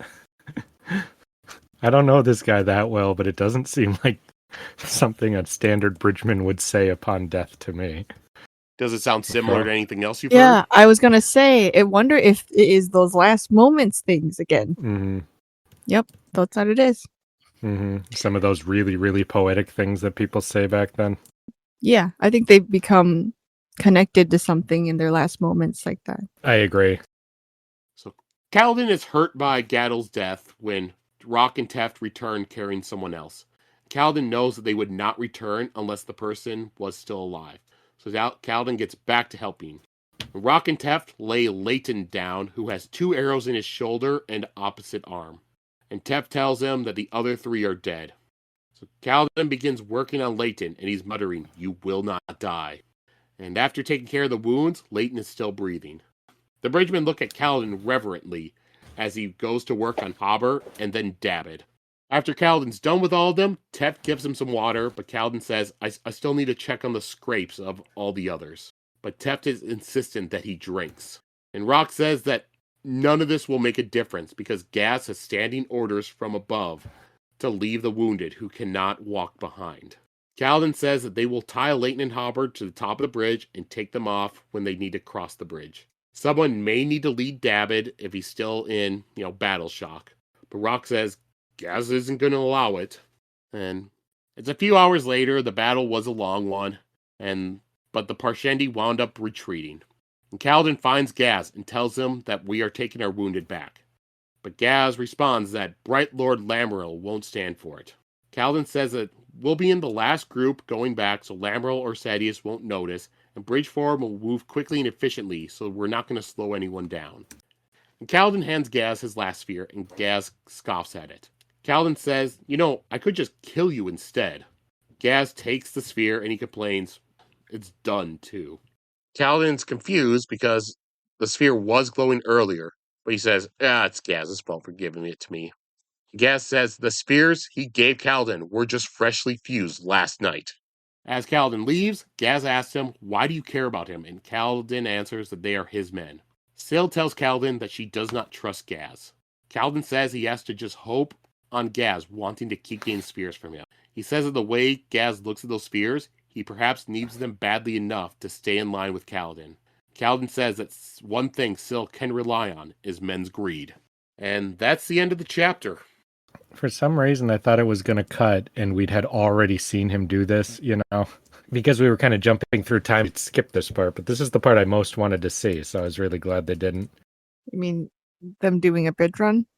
No, not them doing a bridge run. Him doing the bridge run that wins the men over, Yeah. Like, I thought it would just be like, yep, he's been doing this for a while, and some of the men are starting to come around, like when he was doing those exercises in the yard. What's that? A montage of him doing heroic stuff? Not a montage, but just coming back and saying, yep, it's been 2 weeks since he's done that, and though the men thought it was weird at first, after a while, they've started to kind of understand and warm up to it, Mm-hmm. And like, Rock had tried doing it with him or some boring shit like that. So I was glad we got something more exciting. Anything else in this chapter you two want to go over? I like him having his father's voice in his head, even though he really enjoys being a soldier and a fighter and stuff. Like, I like seeing that part of the reason he was successful in that first one was because he saved his men's lives during all those runs, and then that's what he's doing now too. That he's using his father's philosophy, doctor philosophy, on the field. So I just think knowing that about his back, that he was supposed to be a doctor, I liked him after that. You didn't like it before? I just was like, I thought he was kind of just a little hungry young man, like, I just want to fight, like, but this gave him a couple more layers that I liked better. Well, that was what he was, right? Like he said, he just wanted to go onto the other field and fight, right? Or you think there's more to it that we'll have revealed as we learn more about his past? I think he is just kind of maturing and thinking and seeing things differently because he's been put through this ordeal. Like, before, I think when he was with the other guy's army, he was super into that aspect, and like he really likes having that being the spear, But yeah, after this, now I think he's changing his views on that. All right, and the title of this chapter was A Bloody Red Sunset. So I believe they said that at the end of the chapter, pretty literally. Yeah, I didn't put it in there, but yeah, the last thing was, it was a bitter thought, but it had been a bitter day. A hopeful, bright beginning, and a bloody red sunset, just like every day. Yeah. Sounds days very start emo. out pretty bright. Yeah, days start out pretty bright, and then you do nothing but fuck up all day, the end, go to bed. Sounds like a writer's way of thinking to me. All right. So let's just move over to our theories and predictions segment. So first, I guess I'll go with you have the investigation into, Elikar's saddle. So did someone try to assassinate Elikar by cutting his saddle? I don't think so. Just a feeling, or I don't know. Maybe I'm just trying to subvert my own paranoia and stuff. Because usually I'd be like, it will look all innocuous, but turn out to be something because they're focusing on it a lot, you know? Mhm. And I was like, well, I've seen that before, so I think it will turn out to be nothing this time. Just that I don't know Because why it they would. shows that the king's going insane with paranoia, to add to that, right? Yeah, I guess that could be worth it enough, to just show that part. I think somebody did cut it, but I don't think it was to kill him. I think it's to get him to be more and more and more suspicious, specifically of our main characters, because that look he gives them was just too much there, Yeah, I could see that. That's pretty uh that's pretty in depth though if they're trying to Mhm. do that. I bet they're doing all kinds of stuff like that only the king would really notice. Yeah. That would be so weird to do, like, cuz the consequences of that was that he even started to suspect Mhm. Dalinar and Adolin and their people and stuff, And so they're like, "Did you hear that? He thought that maybe we had something to do with it, Like, so they're sowing that kind of bad bad, I don't know, bad blood or something between. Mhm. He's a trusted advisor who has the best interests of the king in mind. If you want to take over for yourself, that's like the best person to get him to distrust. Yep, that's true. He's in like, you never listen to me. So, Hmm. yep. It was you, wasn't it? That's why, that moment when he's Mm, super yeah. crazy Yeah. Okay, so and you someone got a is worm. playing with him then. Interesting. I have zero evidence of that either. That's just a feeling. Mostly just because I think it would be cool. All right, and then with with young Kaladin and Laral, where's their relationship gonna go? He kind of has Nowhere. a crush on her. She kind of has a crush on him and wants him to become a light eye. So how's that gonna develop? It's not. She's going to die.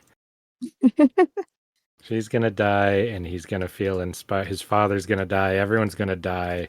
And then he's going to be inspired to go fight for glory and do that stuff because he'll find no purpose in even existing. And he'll make that his new purpose. I think with the loss of her father, she'll have nowhere to go and she'll have to live with uh Kaladin and his family. And then the relationship will begin there. But sadly, he's conscripted into the war with, and then she got her wish, but now he's gone, and then she just dies from a sickness later. From a sickness. So if he would have been there, he could have saved her. Yep, that'll be all ironic Why couldn't his father save her? His father's because dead. he died from the same sickness. Wait, he died from everyone died from a sickness? Yep, if only he was a doctor instead of a soldier, he could have saved That them all. doesn't really track with his arc so far because he didn't seem like he regretted becoming a soldier instead of a doctor. No, he liked the spear. I think he would have, in his heart, secretly was like, "Yes, I get to go fight." And Jesus. Oh, yep, God. yep. You're turning this into a dark fucking story. And if Kaladin was there, wouldn't he just have gotten sick too if everyone else was getting sick? He would have noticed it early and then cured everybody or prevented them from getting sick. Well, I can find no disagreements because that's based on nothing. So it's all good with me. All right, and last question will be: will Kaladin be able to find a way to make some money to buy that antiseptic that he wanted? I think that all the soldiers are going to start pooling their money together. Yeah, I was going to say that too. Instead of gambling or whores, they're going to think, wait, we could live and then pool their money together. Yeah, I think he's going to unite them into thinking completely differently with the mentality of just quote resting or like getting R&R and stuff like that. And gambling, just just mindless things, they're gonna really tighten up and want to live and survive again. So yeah, pooling money, buying medicine and gear maybe, and working out. Completely agree. All right. Time to open up the floor. Any other theories or predictions that either of you two want to throw out there? I do, of course, because we got that thing about those coins disappearing, their energy thing disappearing when he was out there. Mm-hmm. It also very specifically pointed that his ferry was right in front of him when he was doing the run. Yeah. So it seems, at least the coins, that the reason he's surviving these is not just luck, which seems completely impossible by the odds, but he's got some kind of connection to those things on the other side, because I think the energies in them are tied to some mystical element we don't fully understand yet, and that's both how he's surviving and why this thing is hanging out with him, which is really strange to him. This thing has a name. It's a weird ass fairy.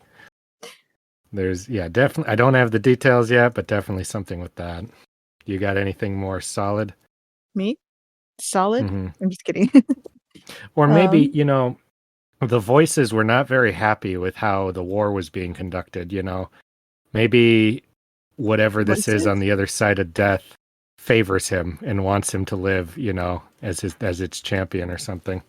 What voices? The dead guy that talked. Yeah, I think something's channeling through him from the other side of death. I see. We already said that, though. Yeah. I don't think that was his words. It didn't sound like a person saying anything. So, yes, I think something has chosen him on the other side, either tied to that. I don't know. I don't know how that ties to the stuff we saw at the beginning. I don't have enough information yet. I think, well, at first, my theory was that Syl, who is the fairy, I thought she was channeling his brother Tien's spirit and stuff, because she has been able to cheer him up the same way that his brother did, and lighten up his spirits and stuff like that, especially in times where he feels very low. So I was like, oh my gosh, his little brother is Syl and stuff. So I was like, okay, I gotta stop shipping them. But like then I was like, no, I think actually maybe Tien had a connection to that same thing and stuff, in the things that he did and the rocks that he found and stuff like that. And yeah, and so like that's kind of the same energy and spirit that he's feeling now with Syl. So you were worried that Tien was Syl. It's like, no, I can't have that be. I need a reason to stay with my ship. Yeah, maybe my subconscious was like, no, maybe I do not think Tien is spirit. Syl, but I do think that there is some merit to the idea that people who he knows who has died could be tied to this, what would I call it? Spirit world. Yeah, whatever energy creates the spren maybe is tied to... I got nothing. I thought I could add something, but I guess I cannot. I like the idea that it's tied to people who've died, though. So, Sheta, I take it you're not shipping Kaladin and Laral? No. No. Not my favorite. Girl's got to have her standards. Yeah. Kaladin is a lowborn. What do they call it? Dark Eye? No. Dark Eye. No. Real life lingo. A scrub? Low value male. Just that simple. Oh. That's what I'm trying to say. So a scrub. I don't want no scrub either. Mm-hmm. All right. Any other theories or predictions you two want to throw out? To me. Ooh. There was a line that I thought was really funny that might come back. Mm-hmm. So, I don't remember when he said this, but I think it was probably when like Tien gives him a rock and Kaladin goes, a rock wasn't gonna solve his problems. And I was like, I bet 100% that a rock There's will. No bet. That's blatant. That's so blatant, Sheta. Yeah. What the hell? I did not catch that. That is one of the most blatant things I've ever heard in my anytime reading. I don't know how I missed that. Okay, well now we got to watch out for lines like that if he's that kind of stuff in here. Yeah. But what kind of rock? What do you mean? What Yeah, kind well, of yeah, rock? one of the like a magical rock. Like, well, maybe it'll be are shards considered rocks? Are they crystal? Then crystals are minerals. But I don't know if they have that kind of thing distinction in this world. Wait, so he's gonna get help from another rock, not the character named Rock? Yeah, I thought that's what you said, Sheta. No, no, I Sheta? was talking about sorry. I thought it was talking about a rock, not the character. Wait, you named were Rock. not talking about the character named Rock when you said that. That helped him. Sorry. That's why I was so amazed. That's why I was like, "Oh, nice catch. That's so good." I was opening my book to be like, "Did I remember his name wrong?" How can you say that without even knowing what you're saying? I was saying a different thing, but just delete it and make it sound like I'm really smart. Just no way. What we heard was way smarter. Yeah, it is. So just delete that. No, I felt dumb for not catching that. Now I don't even know what to think. You were dumb. I'm smart and you're dumb. Yeah, apparently so, but not. Just wait until next book when they're gonna have to fight against a chasm fiend, but then a giant mythological bird called a rock swoops in and grabs it and flies away. Yeah, wait, what were you talking about then, Sheta? So you thought that his friend gave him a rock, and he said, a rock won't help me, and you're like, I bet one will later. Is that what I heard? Is that what you said? Yeah. Like, but the wording specifically was that it wasn't going to solve them. Yes. You know? But you see now that a character named Rock did. Okay. Yeah, I see now. Okay. I see now. But you can delete all this, though, and make me sound. No, you know he's not gonna. No, all this has to stay in because this is hilarious. No, this is the sort of content people want to hear. Yeah. Oh man. At my expense. That's just not. I don't know if I should call that at your expense because I didn't even put it together. Yeah, well, I guess I didn't either. If I'd been like, yeah, I knew that all along, then yeah, you'd seem dumb. But I'm like, you don't seem dumb because you noticed it. You're like, and you're like, even when you read it, you're like, I bet that's an important line that will come back around. Well, I'm still with you. I don't know. I feel like this just tracks with my character on the podcast. Look. Got it right, but also completely wrong. Like, all right. Anything else you two want to throw out there? Just seems like something is working behind the scenes for some purpose. Same with Dalin's. God damn it, his dream that are telling him to unify and stuff. And so I'm very curious, and it's very interesting to see that some player out there is trying to find this stuff with the last words thing. Have we heard any other last words up to this point? This is the first time we saw it in story. Besides this, everything else has been in the epigraphs in part 1. Wait, what about the king? The king. Didn't he just say write that down? Gavilar did. His stuff. No, what Gavilar had is because we have the king coughed. You can tell Thydakar that he's too late, and Zeth is just like, I don't know who that is, and. Frowned. Then who? Sadeas? I never thought. My masters are the Parshendi. The Parshendi, that makes no sense. Gavilar coughed, and he reached it towards his chest, and he pulled out a small crystalline sphere tied to a chain.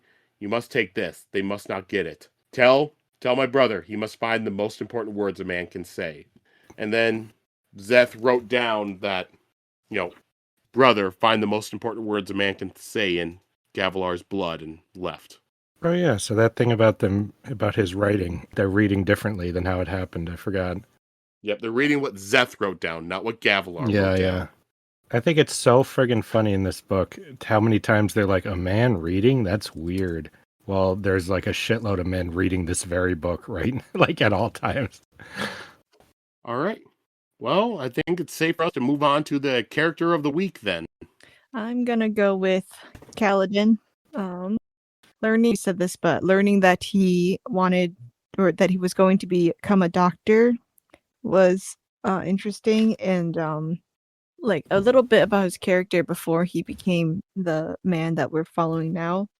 Like he He was always like really smart and thoughtful, and like he was nice and stuff. Like I just thought that was, um, I liked seeing more of that side of his character. And what was another thing? Oh, yeah, learning that he had some kind of like power awakening when holding the staff. I thought that was really cool too. Like, I don't know why. It's probably because I'm rewatching it, but how in Attack on Titan, when the power awakens in certain characters, or they become Do you really think good it's going to fighters. get that extreme for him? Yeah, like there's something in his DNA or something that is ignited by being a fighter and stuff, you know. I didn't read like a supernatural aspect to it. I just thought he was like light swords, you know? No, it was specifically a spear or a staff or something that he hmm held, and he felt like Yeah. this is right, you know. Or not swords, I'm Um, sorry, weapons. Like he was like, I like this. I like fighting, you know? But that's yeah, yeah. Plus, as a Dark Eyes, he's not allowed to use a sword. oh, I didn't remember that. Yep. Swords are only Light Eyes. I'm still getting used to the fantasy racism. I haven't learned the rules yet. Yeah. That, and then also saving as many of his bridge crew as he could, and badassingly going to the front of the bridge, even though he could have just went to the back of the bridge, and then like winning over the other guys, and then doing doctor skills. Yeah, so all that stuff makes me really like him. Well, I'm going to the other end of the spectrum and picking Sadeas as my character of the week. The guy who's responsible for almost killing your guy. I expected him to be how people described him, just all, you know, showy and stuff. But he was a lot more of a character than I expected, which I liked because I really like this archetype of unlikable, snobby guy, you know. I also liked that Wit was so brutal on him, and that bothered him so much. I found that to be very funny. Like, he's not particularly cool, but he's not as dumb as I expectedly thinks. He's just an asshole, it seems like. And to have that, the meat grinder, and to have that not be a thing most people do, I think is very fascinating. All right. And for me, I'm going to go with Rock. I could have gone with Kaladin for helping everybody, but I like Rock like stepping up. Just where he goes out there, Kaladin's exhausted, and he picks up Kaladin. He's like, "You're crazy, but I guess so am I." And he's helping carry back David. Then Rock and Teft go out there to carry back more people because he could have just stayed back and hid, but he went out there even though he did not agree with it and started bringing people back for Kaladin to work on. Yeah, I I was like that very too. close to picking Rock, too. I love that he was like, the fact that he was inspired so quickly really shows that he was like already like a nice guy, or just wanted an excuse to like to be so depressed, you know. Like, to, if you saw any kind of hope or any kind of inspiration, like you'd just jump for it and stuff, you know. I like that. So, like, he's the first one to inspire others, too. Mm-hmm. That's always a Really? really good archetype, that big guy who becomes loyal to our main guy, you know. Yeah. Like Little John. Yeah, you just need a muscle guy to be your guy. I wish I had a muscle guy, like to be your You're not number in two, a you know. combat situation. Yeah, but in life, you know, like you have a really strong number two who's like always got your back, you know. You said a muscle guy. Gina, do you just Yeah. want an entourage and just have one of them be the muscle in your entourage? Yeah. You're gonna start a merry men, is that it? Well, yeah, but you need a strong second, you know, someone who's got your back and stuff, and that you can trust no matter what, you know. So that's different than like a bodyguard. I don't know or what you're planning over there, but you got me worried now. I'm gonna need a strong number 2 for what I got planned. Jesus. Yeah, I'm not doing anything. We just be playing video games, so I guess I don't really Uh-huh. need a number two. It's like, all right, okay, He's boss, just- what's the play? He's just really Yeah, good at what's- Smash. When someone pisses you off, they play him in Smash instead of you. All right, let's go over to the quote segment. My quote we kind of covered about it.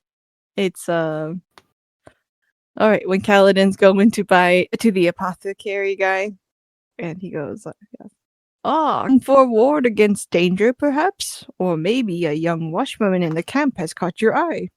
I have a potion, which, if slipped into her drink, will make her regard you with favor. Kaladin raised an eyebrow. Syl, however, opened her mouth and it made you should guess, Cal. It would 50 more. I don't know. I don't intended for, Kaladin thought with a smile. I don't know. I just laughed so much when she said that. It was so cute.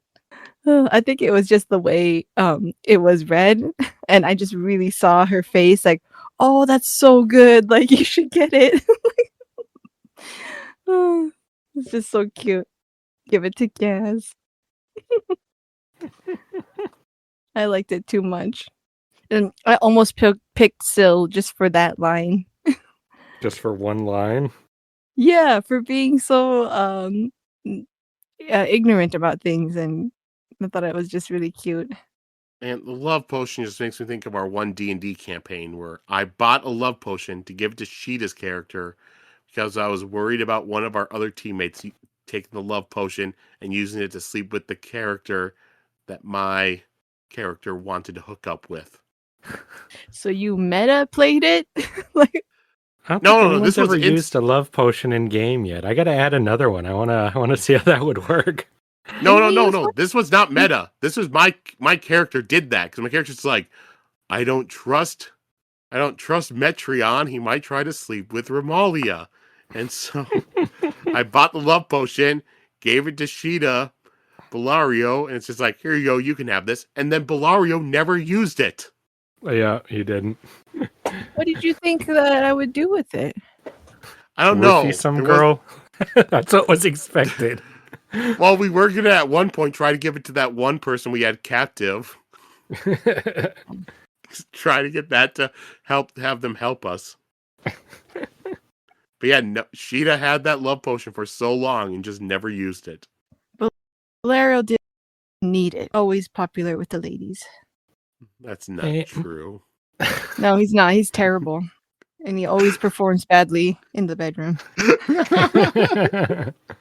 My quote comes from Wit when he's talking to Sadeas. When Sadeas says, I should think that you would be happy to see me. I seem always to provide you with such entertainment. Wit replies, that is unfortunate. You see, Sadeas, you make it too easy. An uneducated, half-brained serving boy with a hangover could make mock of you.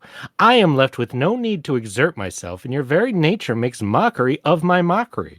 And so it is that through sheer stupidity, you make me look incompetent.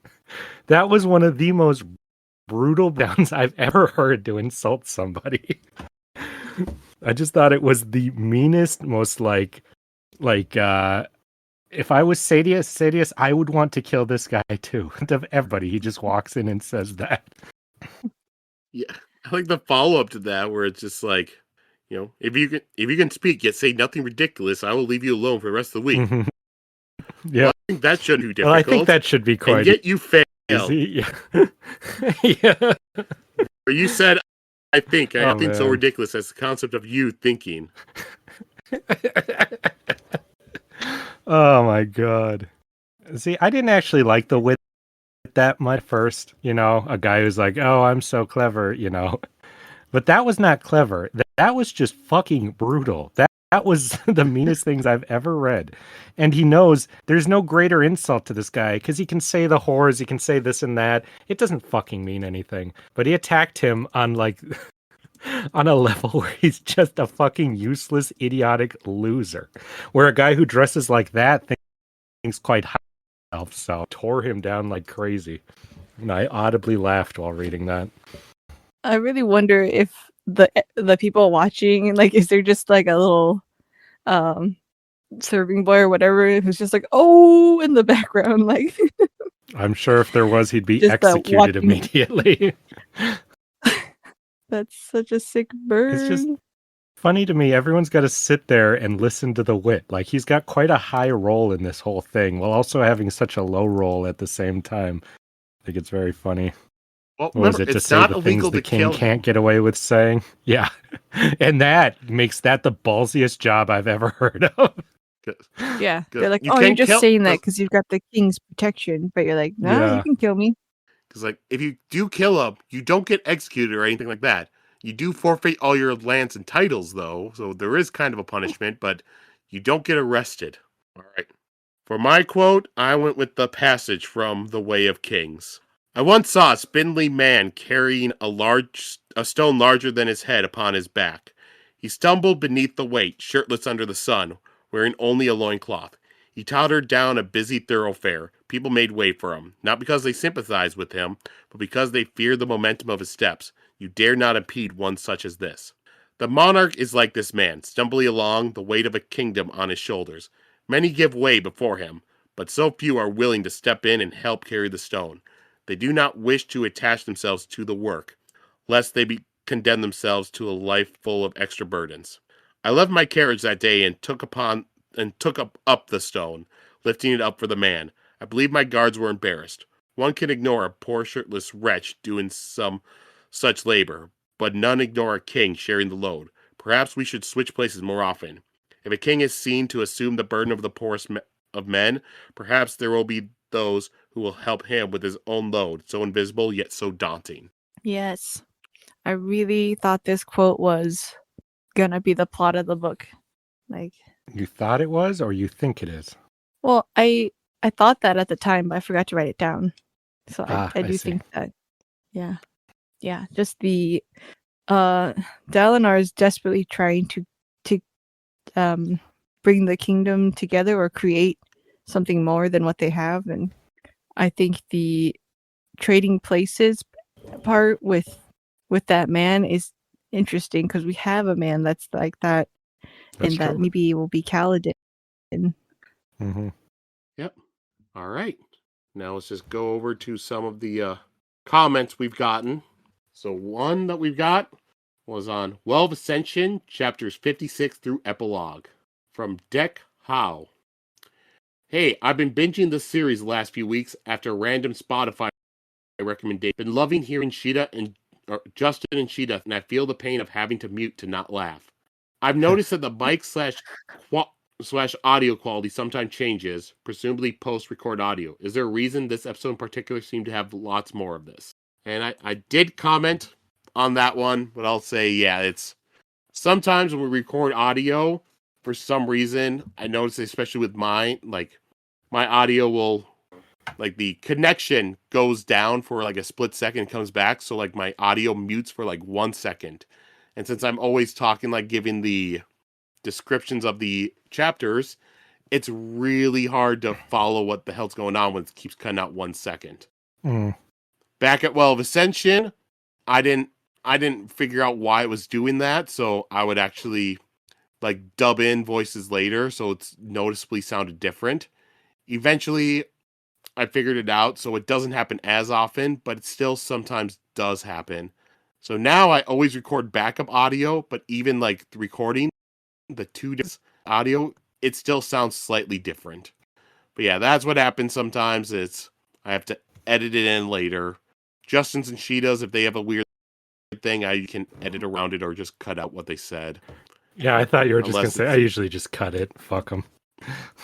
It depends on what you said. Sometimes I'll do my best to save it. Sometimes if it's some joke and it's like, well, that's half the joke, might as well just get rid of it. I write those jokes for weeks ahead of time. Joel, don't you can just pretend to be a joke with just yourself. Yeah, do your best impression. You're like, this is Sheta. Like, and Justin's like, I've heard Joe do a bird. girl voice. You don't want to listen to that. It's funny. All right.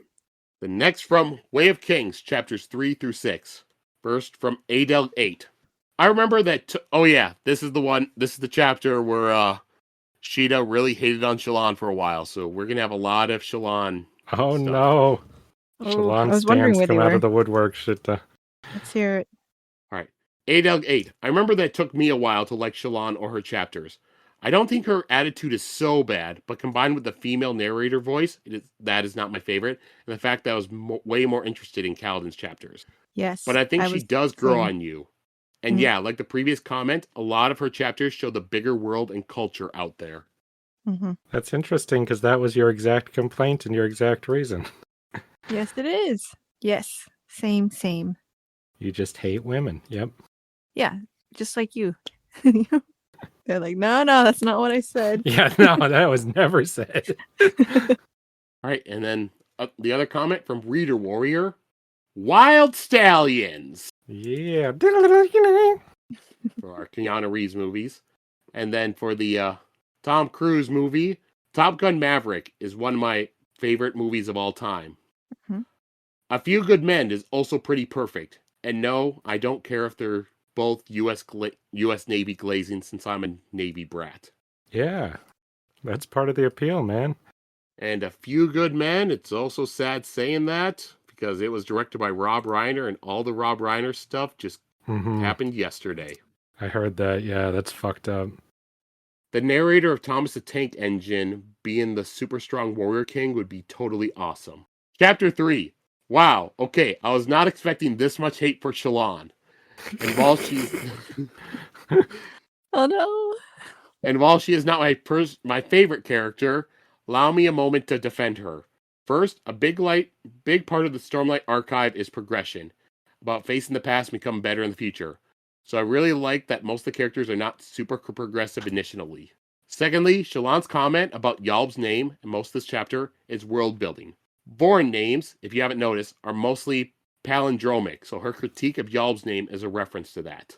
Third, Shallan is, in our terms, white with red hair in a city of people with more Mongolian descent. It would make sense Shallan might feel like she stands out or doesn't match with the average concept of beauty and style. And fourth, for her puns, this is a world where literature is completely owned by the women. Word play, especially with men, is not common. Also, this is a medieval world. I imagine their humor/comedy would lean more towards stylized puns than complex comedy. No, All this I like that theory. I like that pointed out that people are going to laugh and be amused by things because they never fucking read a book before. That's funny. That's what my theory was. I was like, Yeah. Oh yeah, I was like, yeah.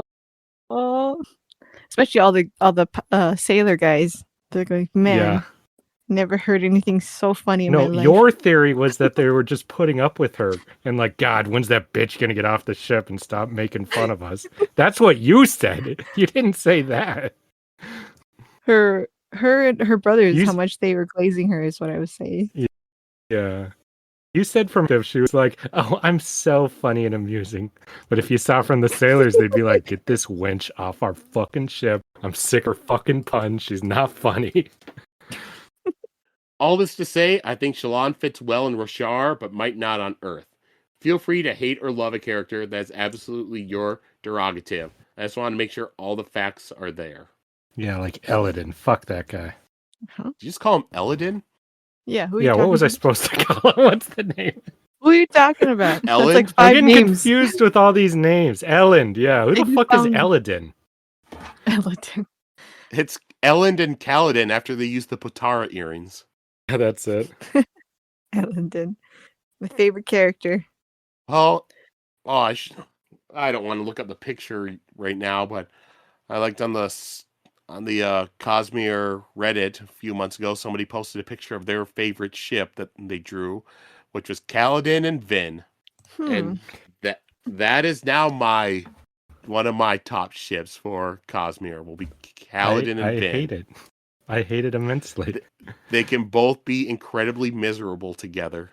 And it I kinda also like helps that Alethi are tall, and Kaladin's even tall for an Alethi, and Vin is short, so they just have that weird height difference. No, I hate this. I do not support this in any way whatsoever. I Is that do. going to become one of our questions at the end of all of this?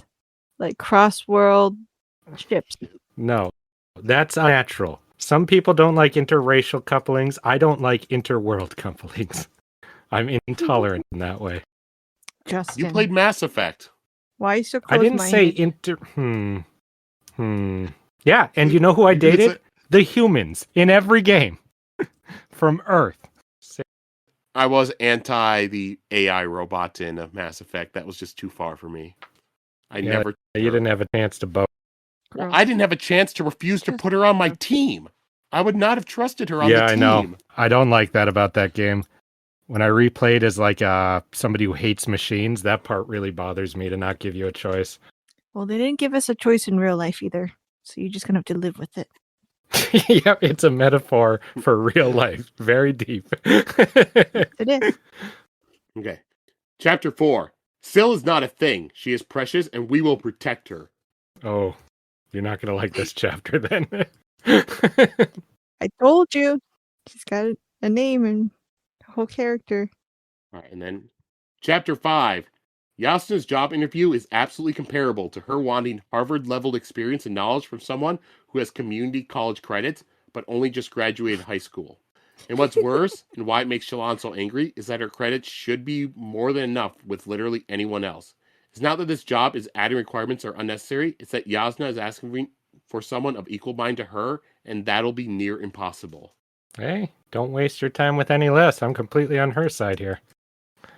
Is it entitled of Shallan when Yasna is literally her only hope at saving her family? And just because you don't know Shallan's plan doesn't mean she doesn't have one. National Treasure makes... I'm going to say plan is a strong word for what she has. I'm going to somehow, I don't know how yet, and then so get away with it. That plan is a very strong word for that. National Treasure makes us suspend our disbelief enough to make us think it's possible for a historian and a nerd to steal the Declaration of Independence. Why would it be so hard for a girl to steal some jewelry from her teacher in a world without video cameras and fingerprints? But a world with magic. I mean, is there magic? Do anything. Yeah. Yeah, they've got their glowing magic storm fucking orbs. Don't tell me that's a natural phenomenon. And they got magic fucking magic suits or swords they can call out of thin air. We don't know all the magics yet. Would they? I don't know. I doubt it. It's still magic. In the prologue, when Szeth was using his powers, that was something nobody had ever seen before. Mm-hmm. Yeah, I'm saying you can say it's not magic, but it defies our laws of physics, which makes it magic. And the next comment from Nace Lit 2. I'm going to be honest, Sheta, it's okay to not like Shallan. But here are some spoiler-free points I hear you take with... All right. But here are some spoiler-free points I hear you take with when you read her chapters. You say she is beautiful and she knows it. Well, in our world, yes. But this is Roshar with other cultures and religions. What does it mean to have red hair? A person who is almost always joking and don't want to be serious is often someone who is feeling how deep down. Stormlight is huge. On a reread, some things are so clear. Always love to listen. Oh, Sheta, you're being brutalized. I knew it when I said it, but I'm glad. Well, it's just funny that you already did a 180. So all of this is just... Well, yeah, I know. I feel like I was like, I said, I'm sorry. You already apologized. You said, guys, I've seen the light. I like this character. But nobody knew that when they wrote it. So you're just being attacked. Yeah. All right. Now all right, here we go with Way of Kings, chapters 7 through 11 from TechSoul5590. Above all else, honestly, I look forward to hearing whatever terrible shipping Sheta has cooked up each episode. Oh, God. Well, she already shipped somebody with their dead, loved one. Spirit of their brother, yep. No, she stopped her from that. She wants him just to be straight up with the fairy girl. Yep, she's got a full-on human shipped with a teeny little fairy. It didn't Hook. It will work here. It did not work in Hook. She had to grow full size. And he resisted that. And that was wrong. Sounds like it worked to me. Are you sure that Syl can't turn into full size? I don't know yet. Yeah. And I sure hope, She just can so do I don't have anything. to listen to Sheta talk about it, that she can't. Now you got me hoping for plot points just on the off chance that you make nightmare ships out of them, Sheta. I will tell you, though, Sheta's not the first person I've heard bring up Kaladin and Syl ship.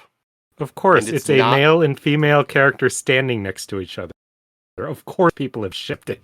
That's not all. They have a really close relationship that they're building. They make each other smile. Yeah, I mean, Justin, oh, God. do you ship Master Chief and Cortana? No, I don't ship them. I thought everyone did. No, I absolutely do not ship Master Chief and Cortana. I just don't. Honestly, that's You're not probably going to get me on hypocrisy there. That's probably a closer comparison than the Hook one. Yeah. Yes, I often, while playing Zelda, was like, why doesn't Link get with Navi?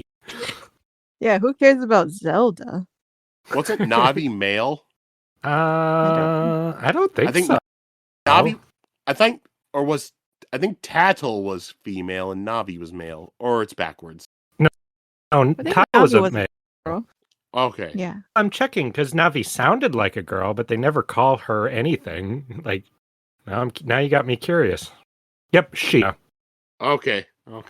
Yeah, but the one in Majora's Mask was a guy, the purple one, or as much of a guy when you're a glowing ball with wings. I thought you were gonna say it when you're a fairy. So I was like, geez. No, I did not make. All right. Then Reader Warrior. All right. What makes you think there are godlike beings on Roshar, like Preservation and Ruin were on Scadrial? You didn't see any on Cell or Taldane. I mean, not yet. And how are we back to Justin's blood sacrifice theories? Always. I don't remember what you were saying that about, though. I don't remember it in that episode either. What was I talking about? Blood sacrifices? I don't know. It was probably for the bridges, right? That they needed to kill a certain number of people to ensure some cool. Yeah. Now I know why they're doing it, but I liked that one. Oh yeah, and then I wanted to see a magic system where that's what the heroes do. That was it. Yeah, now I remember. All right. What's wrong with you? I'm a visionary. Next paragraph is, not that I'm actually advocating this, but on the Alethi hierarchy scale, it makes sense they don't care for dark eyes much as slaves. There's royals, then light eyes, then high-ranking dark eyes, rare, but what Kaladin's family could be classified as, then dark eyes, then slaves, and then parshmen. Parshendi are probably at the bottom of the likability table because they are hated for what they did to King Gavilar, whilst normal parshmen just seem to exist. A racist. Advocating for that system. Then from the theory section, while Spren are drawn to specific emotions/events, wouldn't that make Syl a depression Spren or a suicide Spren? Suicide Spren is funny. That's a fucking badass name. That needs to be the name of a band. I was just gonna say that. Yeah. Suicide Spren. Yeah. I think it actually might just reveal more about Kaladin than even he knows, probably. Maybe it's a little hope that is in him that won't die or something. My theory, I forgot to say that it's the smile on that rock he saw when he was younger.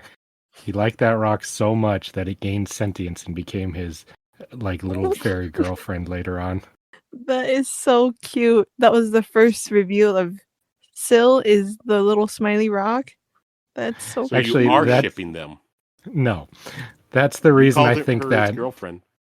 You did. That doesn't mean I support such an abominable thing.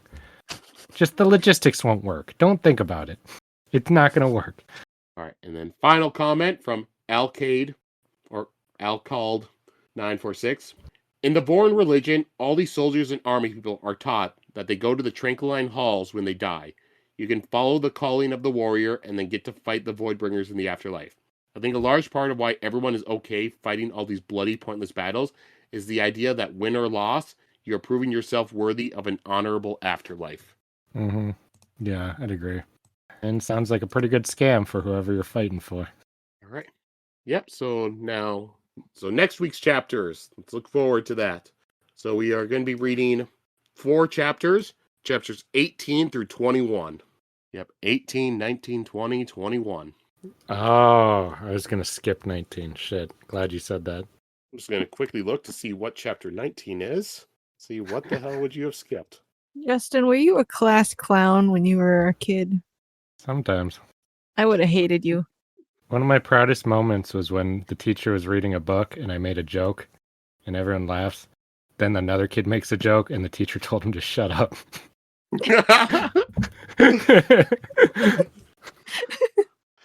Okay. Let's get back to the podcast. Bunch of that will be cut out, but let's get back Put it to on our the Patreon. No. No. Yeah, put it on our No, Patreon if you want to hear it. Yeah, we cut a bunch of stuff out. We're not going to tell you what it was. We don't have a Patreon. But trust me, we went on for minutes about stuff that we did in high school that you don't want to hear. Yeah, that might get us canceled and yeah. So if you want to hear it, you can pay for it. No, we don't. All right, but anyways, let's go. Let's just go over to plugs. Go plug shit up. Plug it up. If you are plugged up and you need something to read while trying to take care of that for a bit, well, you can go to @ProfanityVeaver at DeviantArt or Instagram to read comics. That will clear your system right up, guaranteed. All right. If you just want to look at art and watch someone draw and stuff, you can go to my Instagram, Sheta_LO. Or if you want to watch a random girl go to cons and dress up as characters, you can go to my other Instagram at Mermaid Machete. But the random girl is me. That's the twist. What a twist! Oh my god! What a twist! 79 episodes or 80 episodes into this podcast. The person I was plugging was me all along. Wow. All right. For the show, if you want to follow us, we have some different places in the description, like Blue Sky, Threads, and Key, a Most Ancient Letter, formerly known as Twitter. If you want to email us directly, talk to us, cosmicchronicles@gmail.com.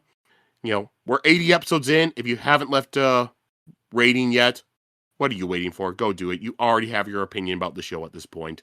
Same thing, if you haven't left a review, do that. You already have an opinion about the show. Just put it out there for people to read. It sucks. I've listened to 80 episodes and the show never gets better. And that's about it for that. So, as I said, next week, chapters 18 through 21. So everyone, for the next week, just, go out and be sure to, eat some fiber, poop a little bit, and have fun. Mm-hmm. And you know what you can do while doing so? Leave a review. No. Well, no, I did a whole plug about it. You can go do that. I won't say what I was going to say. All right. Bye, everyone. Au revoir. Bye.